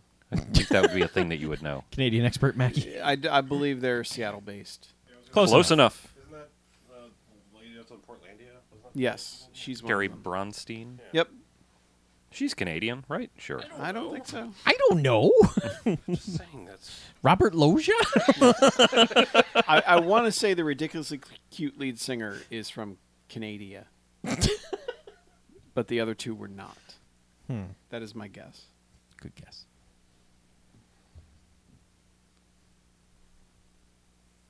And I don't remember her name, so I just call her the ridiculously cute lead singer of Slater Kenny. She's Slater. Yeah. So she No, sits backwards. Mario on- Lopez is Slater. The other, You stop and the that. other one is Kinney. Yeah. What? Slater Walt- was in Gleaming the Cube. So Walt was trying to say how I don't know how the conversation devolved into this, but he was saying you should try to shit samurai style, which is one leg up on your knee, like 1 foot up on your knee. Okay. It's supposed to help with your digestion and just getting it all out. Wait, like So basically, you got to take your pants off, all the way off. You can't do the ankle thing. Yes, this? how you're sitting right now. Oh, I always take my basically pants making off. the triangle. I hang my pants Yeah, up. So Now, I- but I'm wait. like, if I'm taking my pants off, I'm going Slater style. Fuck all y'all. I say I'm you just go gonna full lay lo- down I in the full- tub Go if full I'm- lotus position on. Yeah. Well, we talked about that, but then the problem became how do you wipe properly? While you're in lotus position. Yeah, like it was. Oh, Oh, you yeah. don't have to stay in there after you've Yeah, done the no, business. he's legs down. This is just just to help the flow. right. Yeah, but apparently it's supposed to help you, and Yeah, we were talking about squatty potty, and then it Yeah. led to other yes. natural methods. Yeah. just go full squat in the tub. just shit in the tub. Yeah. Or at someone's house, Just whatever. hose it Right, down. yeah. Whatever, Yeah. whatever. Go to BJ's floats your house. Just boat, go up I to the guess. peak, and then you can chaos theory it. At the very peak of the roof. So I see you have the Slater Kinney bio up there. Corin Tucker. Oh yeah, Corin Tucker. Corn. And Carrie Tucker. Brownstein. Corin Tucker. And Where's Janet Corin Tucker Weiss. from? Corn. From where is Corin Tucker? Tucker feet. From where? She is From from Eugene, Eugene, Oregon. Close enough. Told you. Practically Canada. It Yeah. is. All those What about the Seattleites. drummer? What about the drummer? Janet Weiss. From where is Janet? Wait, really? Her name's Janet Weiss? She is from Hollywood, which is practically Ugh. Canada. No, it is Yeah. not. Oh yeah, No. I've been there. It's practically Canada. It is so not Canada. It has CA in the name. Oh shit. You're right. Nailed it. Okay. Let's blow through Man, this. I got to be in a mood for Slater Kinney. But when I'm in a mood for Good. Slater Kinney, they're fucking awesome. Correct. But when I'm not in the mood for them, Not as awesome. That makes sense. yep, That checks out. Yeah. Kind of the same thing with Veruca Salt for me. I can see that. Anyway, I want it now. second half. Okay. All right, welcome back. Hey, second half. BMFcast. Half number BMFcast. So, Yeah. this is going to be the Chuck and I half, I guess, because we're the only Sure. ones that watch some stuff. The Yeah, Chuck and I. you guys watch movies. Yeah. BJ and I just kind of were like, Yeah, we gotta blow through some slight revision reviews because we crammed a lot of movies for Golden Jocks. Yeah, all mine are Yeah. from before Yeah. we did the awards. this is the Golden Jocks appendix. Right. Yes, these are movies that I It's not necessary. have one movie that's not It from might burst. 2018 that I watched because I was like, I'm free. I can watch movies from whenever now. Yeah. And then you watched the 2018 movie? No, I'm saying one. Okay, I okay. just quick One freebie. Yeah, All right. one freebie. So proceed. lead us off. Okay. I will lead us off by talking about two movies you already talked about.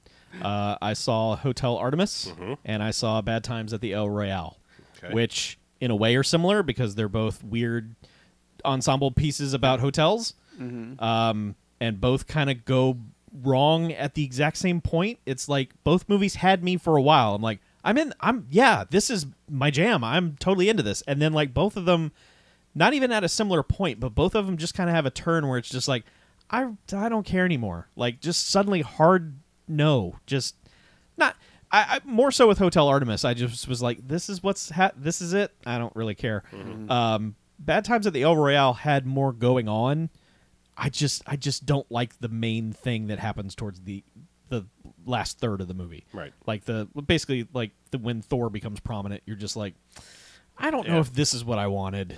I mean, it's weird because I would have watched a movie with Hemsworth doing that, because like I think he's going for it. Yeah. But it's like it feels weird in that movie. Yes. It just feels like, wow, this came from somewhere, some other movie script idea. Yeah, it's kind of out of place, but kind of not. It doesn't feel like it gels with everything else that movie set up, and it feels like everything else in that movie takes a weird, hard turn to make all that stuff work. Yeah. It just seemed like it was all that movie was at its best when like you didn't know how these characters were going to intersect or why, and your imagination kind of runs wild with trying to figure out why, and then when they tell you, it's like, oh. Yeah, it just, I don't know. There's the first half of that movie is great at Bad Times at the El Royale. I really love the first half of that, and the primary thing that keeps it going is just like, what the fuck is going on? Like, what is the thing? Like, why is all this happening? And then when they start telling you what's happening, it's like, that's not as good as I thought it was going to be or as good as it should have been. It seemed like they needed another layer of weirdness on top of it that never paid off.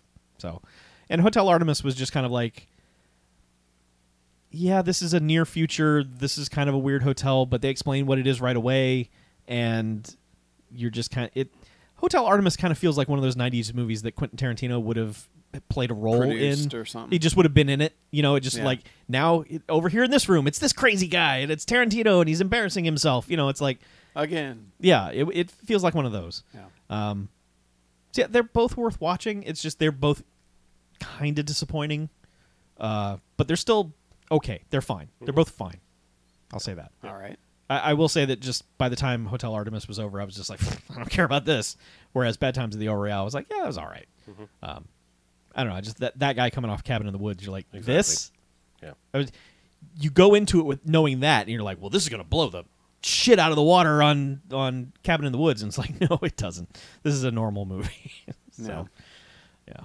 So, yeah, there's two. You want to jump in and or do you want me to do another one? Some of those we have some crossover. I guess while we're talking about somewhat big movies, things that didn't quite make my list. I don't know. I don't think I mentioned Roma at all when we were talking Golden Jock. You told him. did. You told him you don't need to see it. Well, I was just saying, like, I don't know. Like, I'm not. It's one of those things I would never say it's a bad movie. Not in a million years. It's just one of those things. It's like, I get that this is well made. Obviously, I mean it's Quran, so it's going to be well made. It's just like I've heard other people say it's like, all right, maybe this was just a little too personal of a story for you to tell, because I have a hard time. Not caring. That sounds callous, but it's like connecting. Yeah, it's just like, I mean, it's like, okay, like it's a period piece for a place that I've not been, and it's just, and there's not anything directly engaging. It's just kind of. It almost feels like, besides it just being in black and white, it almost feels like, oh, he was like, I think I want to make a Fellini film. Just a point in time thing happening, and then it's over. And some depressing ass shit will happen along the way. And it's all beautifully shot and all of that. And it's just like, all right, I get it. Like, I get that you really, really, really, really wanted to make this and you were in the position to, so good for you if this like got something out for you. But it's like, from me as an audience person, I was like, all right, that's a watch once and never again kind of thing, sort of deal. Like, I'm not putting it down. It's just like, yep, I will probably never watch that movie again. Kind of like, I mean, I never have. I thought maybe someday I would be like, I want to watch Tree of Life again, but it's kind of like that movie's kind of exhausting, and like once is probably enough. Yeah, kind of thing. I've seen it multiple times. Okay, well, so it's like that where it's like, yep, that movie was kind of exhausting in a way, and it was great, but I'm probably not going to watch it again. I'm not saying it's bad at all. That's how I feel about like 12 Years a Slave. Sure. I'm like, yeah. I put myself through that ringer once already. Got it. Yeah. Yeah. I'm good. So yeah, I mean, it's just movies like that don't. Maybe it's because I've embraced what it is we do here, where it's like, I used to be all about art films and high art and wow, this is amazing. But now it's just like, yeah, sometimes I just want rewatchability. I want like fun. Life's too short to get too fucking serious, especially when life is. Yeah. Yep. I agree. Take me away, movies. Exactly. Yeah. So Roma didn't do that for you. No, that was like, hey, life's always been shitty. You didn't know. Yeah. Well, Yeah. Check your privilege, Yeah, because exactly. shit was always bad. Yep. all right. I'll just talk about the Equalizer 2 real quick. That's more of the Equalizer, obviously. I thought you were going to save that for an extra. I thought you specifically said like. It was in the poll for us Okay. to watch for cram session, and no one picked it, which was fucking weird. So I kind of don't remember much about the first one except that the final scene is just a BMFcast movie. Like everything Denzel Washington does to those motherfuckers is a BMFcast movie. It's just like, yeah, fuck them all up. This is the best thing ever. And so this one, I think he was a cab driver in the first one. Now he's an Uber driver or a Lyft driver, I think. And Like actually lift? yeah, yeah. And like the first like 2 or 3 scenes are just like he gets like some whiff of some miscarriage of justice that has happened to a passenger, and he just goes to where they got picked up from and finds out what the people in the room did to him or did to this person, and then he fucking fucks them all up. And it's like, this is the best ever. Just do this. But then that movie becomes like a weird like CIA conspiracy bullshit thing that he has to figure out and wreck dudes. And the ending of him wrecking dudes is great. Sorry, I'm just dying. That's okay.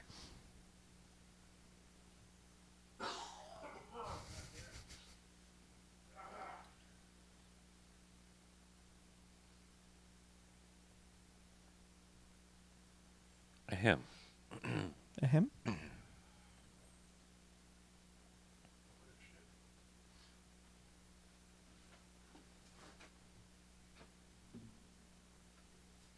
But they do like a really unique thing while he's wrecking dudes at the end of that movie, and that throughout like the second half of the movie, like the weather in the movie is changing, and the last scene of that movie takes place in a hurricane, basically. And it's like it's you're trying to figure out how they're shooting this. Like, did they just say the weather's getting bad, let's go to the beach and just like film this hurricane and do fights and shit in the middle of it?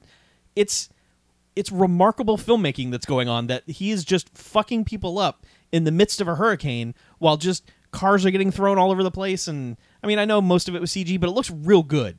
Like the storm they have created for whatever the hell's happening looks really good. And dudes are satisfyingly wrecked at the end of this. Like, just me again, like when, dudes just get spears to the eyes and shit, you're just like, thank you. This is exactly what I need. So it's dumb. It's just a big dumb thing. Him wrecking dudes who deserve it is great. I just wish I could be as cool as Denzel Washington is in these movies, because it's just like, hi, you guys are assholes. I'm here to murder you. And they're like, yeah, whatever, old man. And then he murders them. And then he's just like, who's an old man now? Bye. And it's like, it's like, wow, this is great. So it's just dumb fun. It barely missed my honorable mentions, but good times were had. Okay. I guess I got one more quick one. Just again, things that didn't quite make the list. I mentioned that I really, really wanted to see the movie 8th Grade. And I did. I just haven't talked about it previously now. That's another. It's a weird one because like it's a really good movie. I think maybe it was like one of those things where I just kind of went, oh yeah, I'm an old dude. I can't completely connect with this. Yeah. Mm. In a way, that's good. Yeah, no. Well, I just mean like there's. I mean, I was in 8th grade. I was. No, I understand. I was awkward at a point in time, sort of like this. But it's like it's being awkward now is different than it used to be. Mm-hmm. You all right over there? Did you need to cough too? Just dying to death. I'm. Carry on. Okay. What the hell's happening here? But yeah, I liked it. I really thought that was going to be one that it just really got me. But it kind of did. It kind of didn't. Like there's a certain disconnect of, we didn't have blogging and video chat and apps. We didn't have internet when I was that age. Yeah, no, internet started it really caught hold the year after I graduated high school, which is just the biggest dick move the internet could have pulled, which is just basically everything you learned is useless. Yeah. All The that year Dewey after Decimal changed shit. Fuck all that. Just Google that. Yeah. I do often wonder how kids learn now, God damn it. Please just kill me now. I don't know how anyone issues homework. How kids just don't come home and just Google everything. Oh, they do. Mm-hmm. I mean, You hell, just have to I change have the an words. app you can point your phone at algebra problems and it just solves them. Right. Yeah, it just seems like I don't use it. I'm just like, Well- well, if that ever comes up, I don't remember how the fuck to do that. So, that's the answer.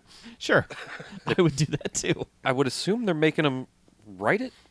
I don't know. Yeah, show your work. Show your work. Well, then yeah. it gets even stupider because have you ever tried to explain how Common Core math works? I've It's seen fucking explanations. stupid. Trying to write it is stupid. I hate to say it, but it's how I've always done math in my head. Yeah. Okay. It's just one of those things when you try and write it down, it doesn't make any fucking sense. It's weird, but it. From everything I've heard from people actually learning it, not adults trying to understand it. Yeah. From the new math that we learned or whatever it was, it's actually really easy to like my nieces were like, no, it's super easy. You just go and they draw all these slashes and shit all over the page, and in 9 seconds they've got an answer that takes me 15 minutes to write out. So it must work. While I'm just talking, I need to alter my number of movies watched by about 4 or 5. Okay. Because there was some streaming only things I didn't count. Okay. I didn't even count Mute into the list. Oh, right. Yeah. 'Cause it was it's so forgettable that even well, came out that it's year. not just that. It's like when I was looking at list of releases, so many things don't include Oh, Netflix or yeah. HBO originals or things like that. It was like I started looking at my letterbox. I was like, oh, I should have looked here because that came out this year, this came out this year, and it's like, yeah, it's at least 4 or 5, 6 more that I said. But did you have anything else? Or? I do, but I want to ask you about Kin. Kin, K-I-N. Because I knew that you had watched it before Golden Jocks, and then it didn't come up, and I was like, uh-oh, did he hate Kin? Did I steer him wrong? Only my health. This steered me wrong. Good luck editing this one, Chuck. I'm so sorry. Oh, my health. God damn it. I seriously can't even stop at this point. Kin, no, you didn't.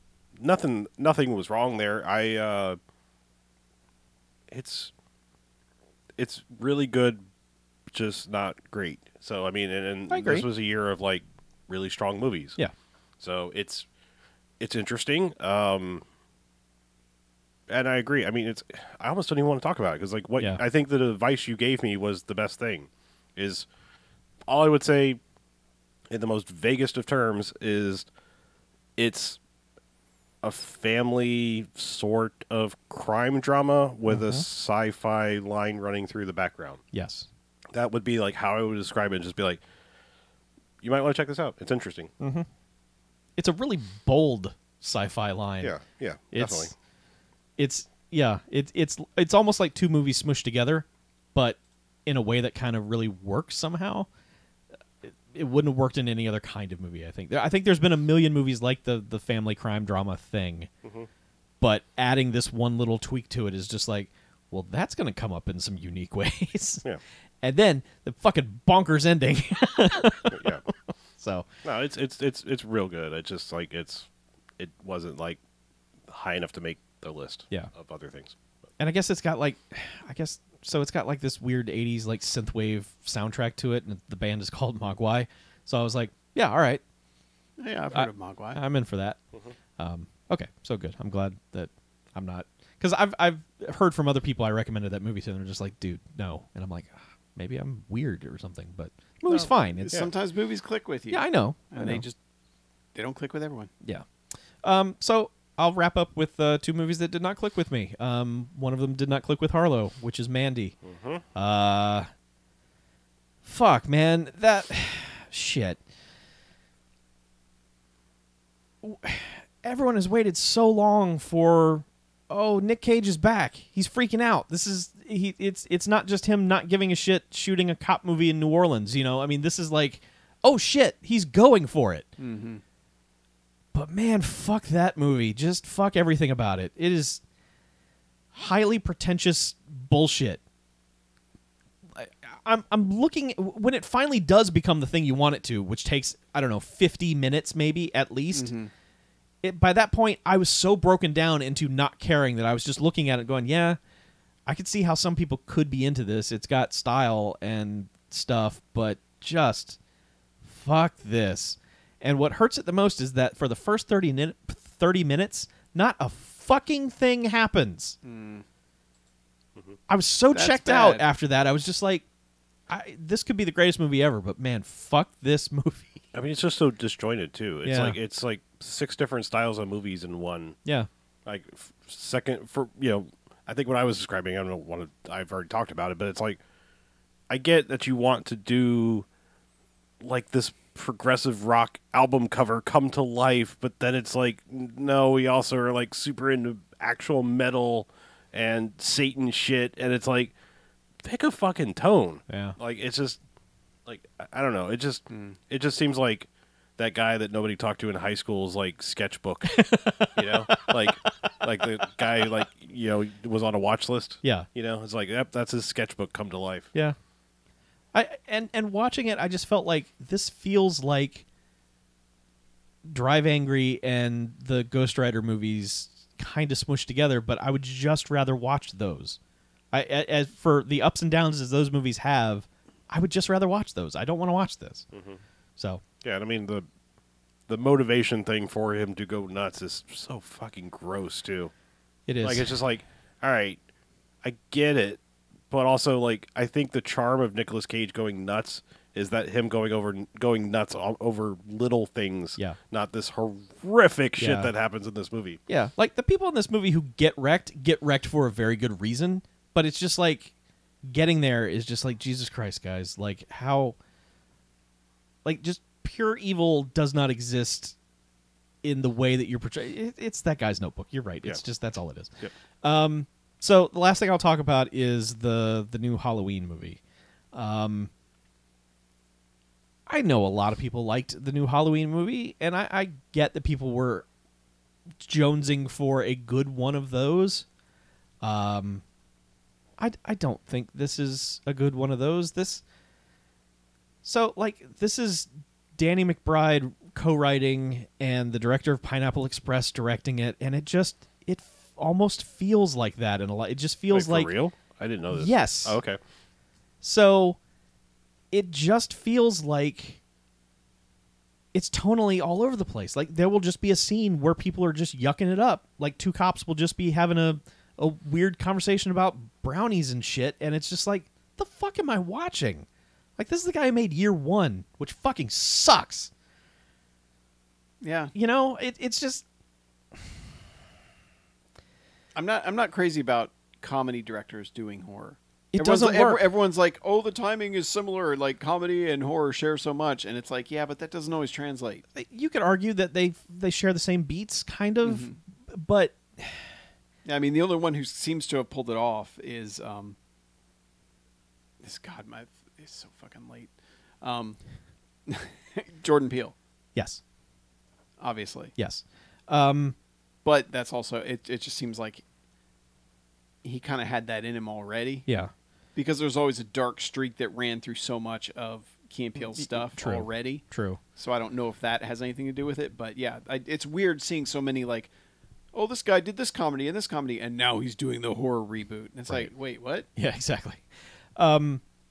So the filmmakers obviously had a reverence for the material. Like there's enough to it to where it's like, okay, you guys are really a fan of these movies because there's a bunch of references to stuff, even though it obliterates all of them except the first one.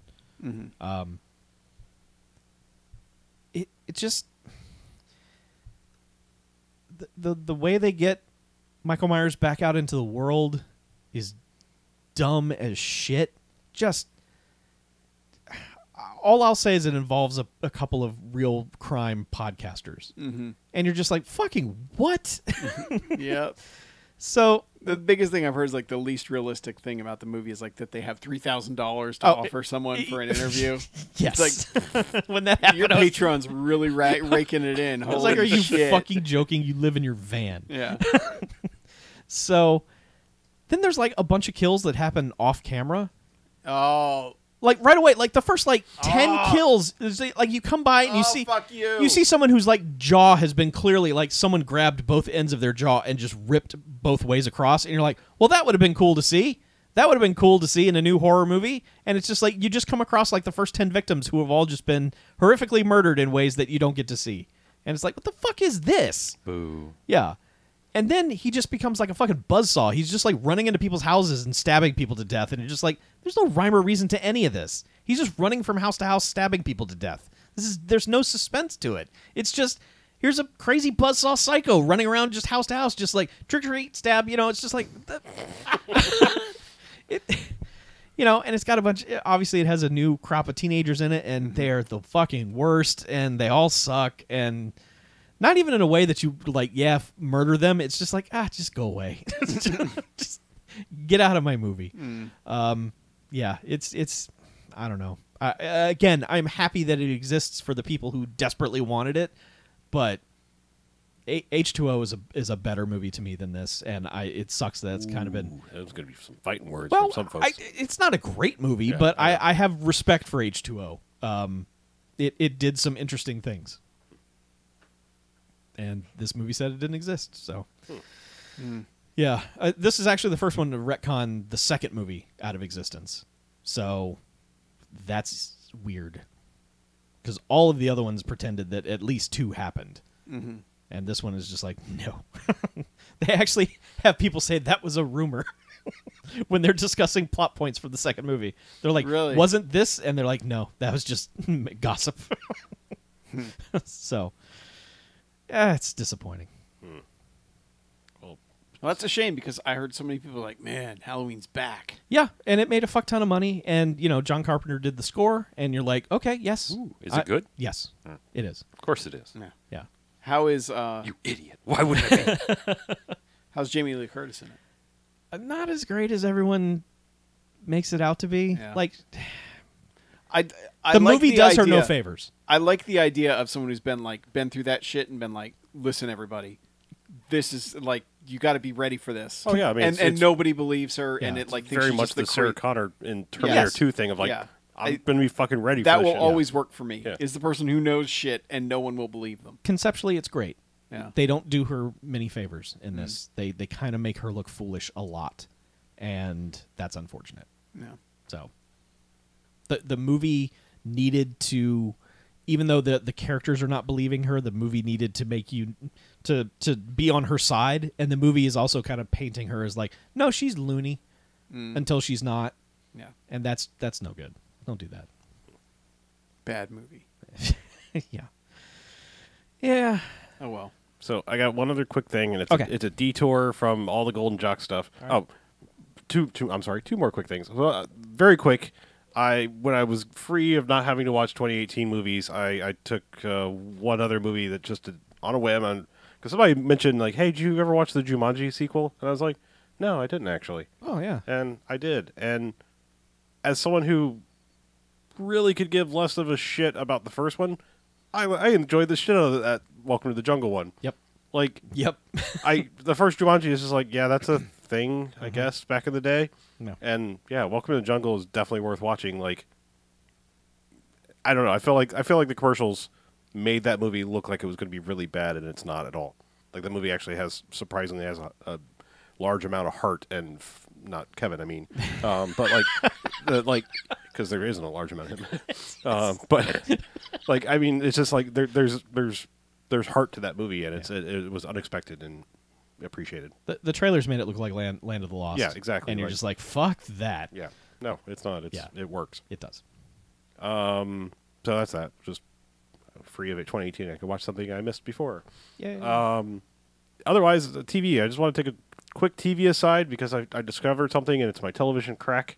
I am almost all the way caught up to current, and I discovered it on Friday, it being Wednesday, and that is Riverdale.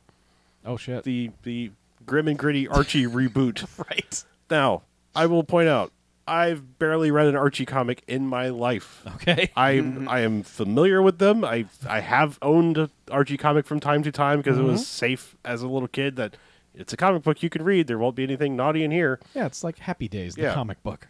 So I was tertiarily aware of the characters and who they were and their dynamics.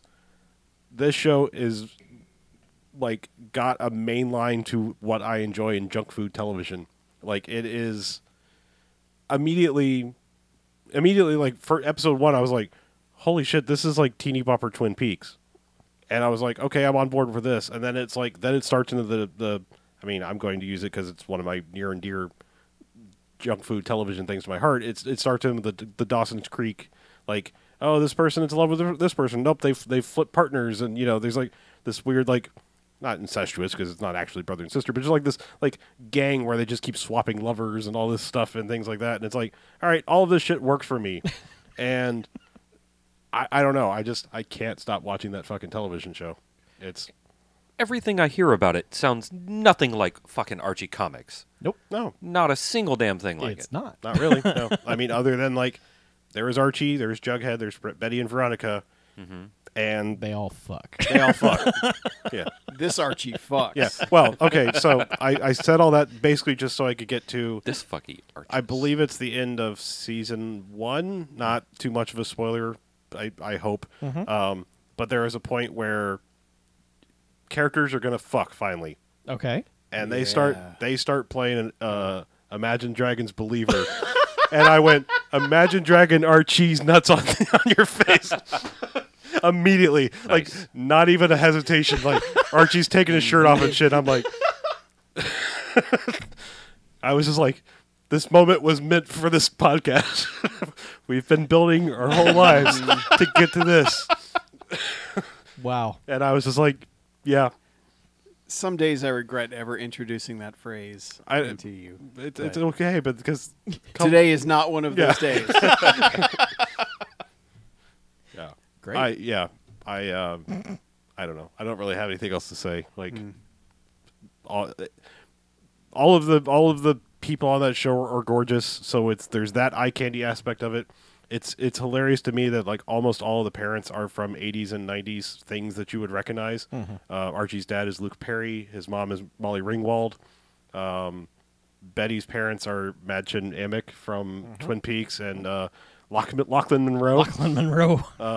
So yeah, I mean it's like Marisol Nichols is Veronica's mom, from just being hot in general, but she was on 24 and Vegas Vacation, all those things, Yeah. But yeah, it's just like it's just fun because it's like it's such a weird show because it's very much like your CW teeny bopper show, but there are so many references. It's like, did they just write this show for me? Like, I mean, like they're not getting this shit, and is it to satisfy like all age demographics? They're like, oh, we'll pepper in this and we'll pepper in this, and like you'll get this like that we're doing a Reservoir Dogs thing, that was made before you were born, your general target audience, and here now we're doing a fucking like there's so many references to like really old shit. Yeah, and TV shows are weird now. Yeah, that's what I mean. It's just like, all right, well, whatever. I'm just saying it is 100% my crack, and I'm almost caught up. So Are you going to watch Sabrina now? probably. Okay. Yeah, I don't know if it's like it has anything behind the scenes like same producers or anything. I don't know that much, but yeah, I most likely will. Sadly, I have more knowledge of that because of the fucking ABC Melissa Joan Hart Right. show. Yeah. I know more about Sabrina than I did about Archie. I know she had a sarcastic cat named Salem. Witch, cat, Yeah. teenager. Yep. That's all you need to know. Two moms, or an aunt and a mom, or something knows? like that. Two aunts. Two moms. Two moms. None of that ants. stuff is important. Two moms, an aunt, and a cat. Teenage And a witch. pizza parlor. That was the Cat. Ryan Reynolds show. Yeah. I don't know. It's just it's great, and I love it, and it's stupid. Also, all right. So it's Greg Berlanti who does like all of the DC Arrowverse shows, basically, executive producing it.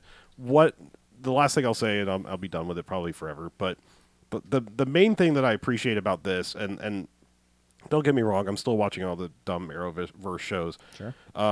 Supergirl especially, and I understand it's different showrunners for each of them, even if he's like the head guy behind it all. Mm-hmm. Supergirl specifically, it's like I get that you want to introduce alternative lifestyles, which aren't even really alternative anymore. Supergirl makes this point of like, hey, character's gay, and that is the defining thing about that character. Archie's like, character come in and be like, hey, I'm gay, and then everyone's like, all right, cool, and just moves the fuck on with their lives. It's not like this is the gay character and everything revolving around them will be about them being gay. Yeah. And it's just like, it's very refreshing because it's just like, yeah, all right. Other than like, there's one dangling thing for the lone out gay boy in town is that like, because they're not old enough to like go to bars and stuff, it's just like, well, I guess I'm going to go in the woods and find random dudes to have sex with, but it's like, As you do. yeah, I was just like, and everyone's like, dude, get on Grindr, and he's like, but and it's just like, that's the only thing where it's like, well, that's kind of a dumb plot point, like, like, dude, stop being dumb, like, you're going to get murdered in the woods, especially when the entire show is about people getting murdered, but Yeah. Be gay, but just be cool about it. like, yeah, Don't go out in the woods, man. get on Grindr Junior or whatever the fuck it is. No, don't get on Grindr Junior. Well, whatever it is, I don't, No. you know what? I'm not that. Don't I be do. weird. I know. I'm just saying, like, don't be weird. there's like, I just Well said the past words that point. Grindr Junior. I don't know. Yeah, I understand what you're saying. yeah. To tie it back into our movie tonight, Ice-T was surprisingly cool with the idea of Susie yeah. Amos possibly being a lesbian. He was like, "It's the '90s. That's cool." Yeah. The 90s. You can talk about it. Like I said, none of that bothers me. I'm just saying, like, I know. it becomes that is all that character is on like Supergirl and stuff, and it's like that's annoying. It's like, if you're gay, that doesn't define your entire. You have to have more characteristics beyond Yeah. that.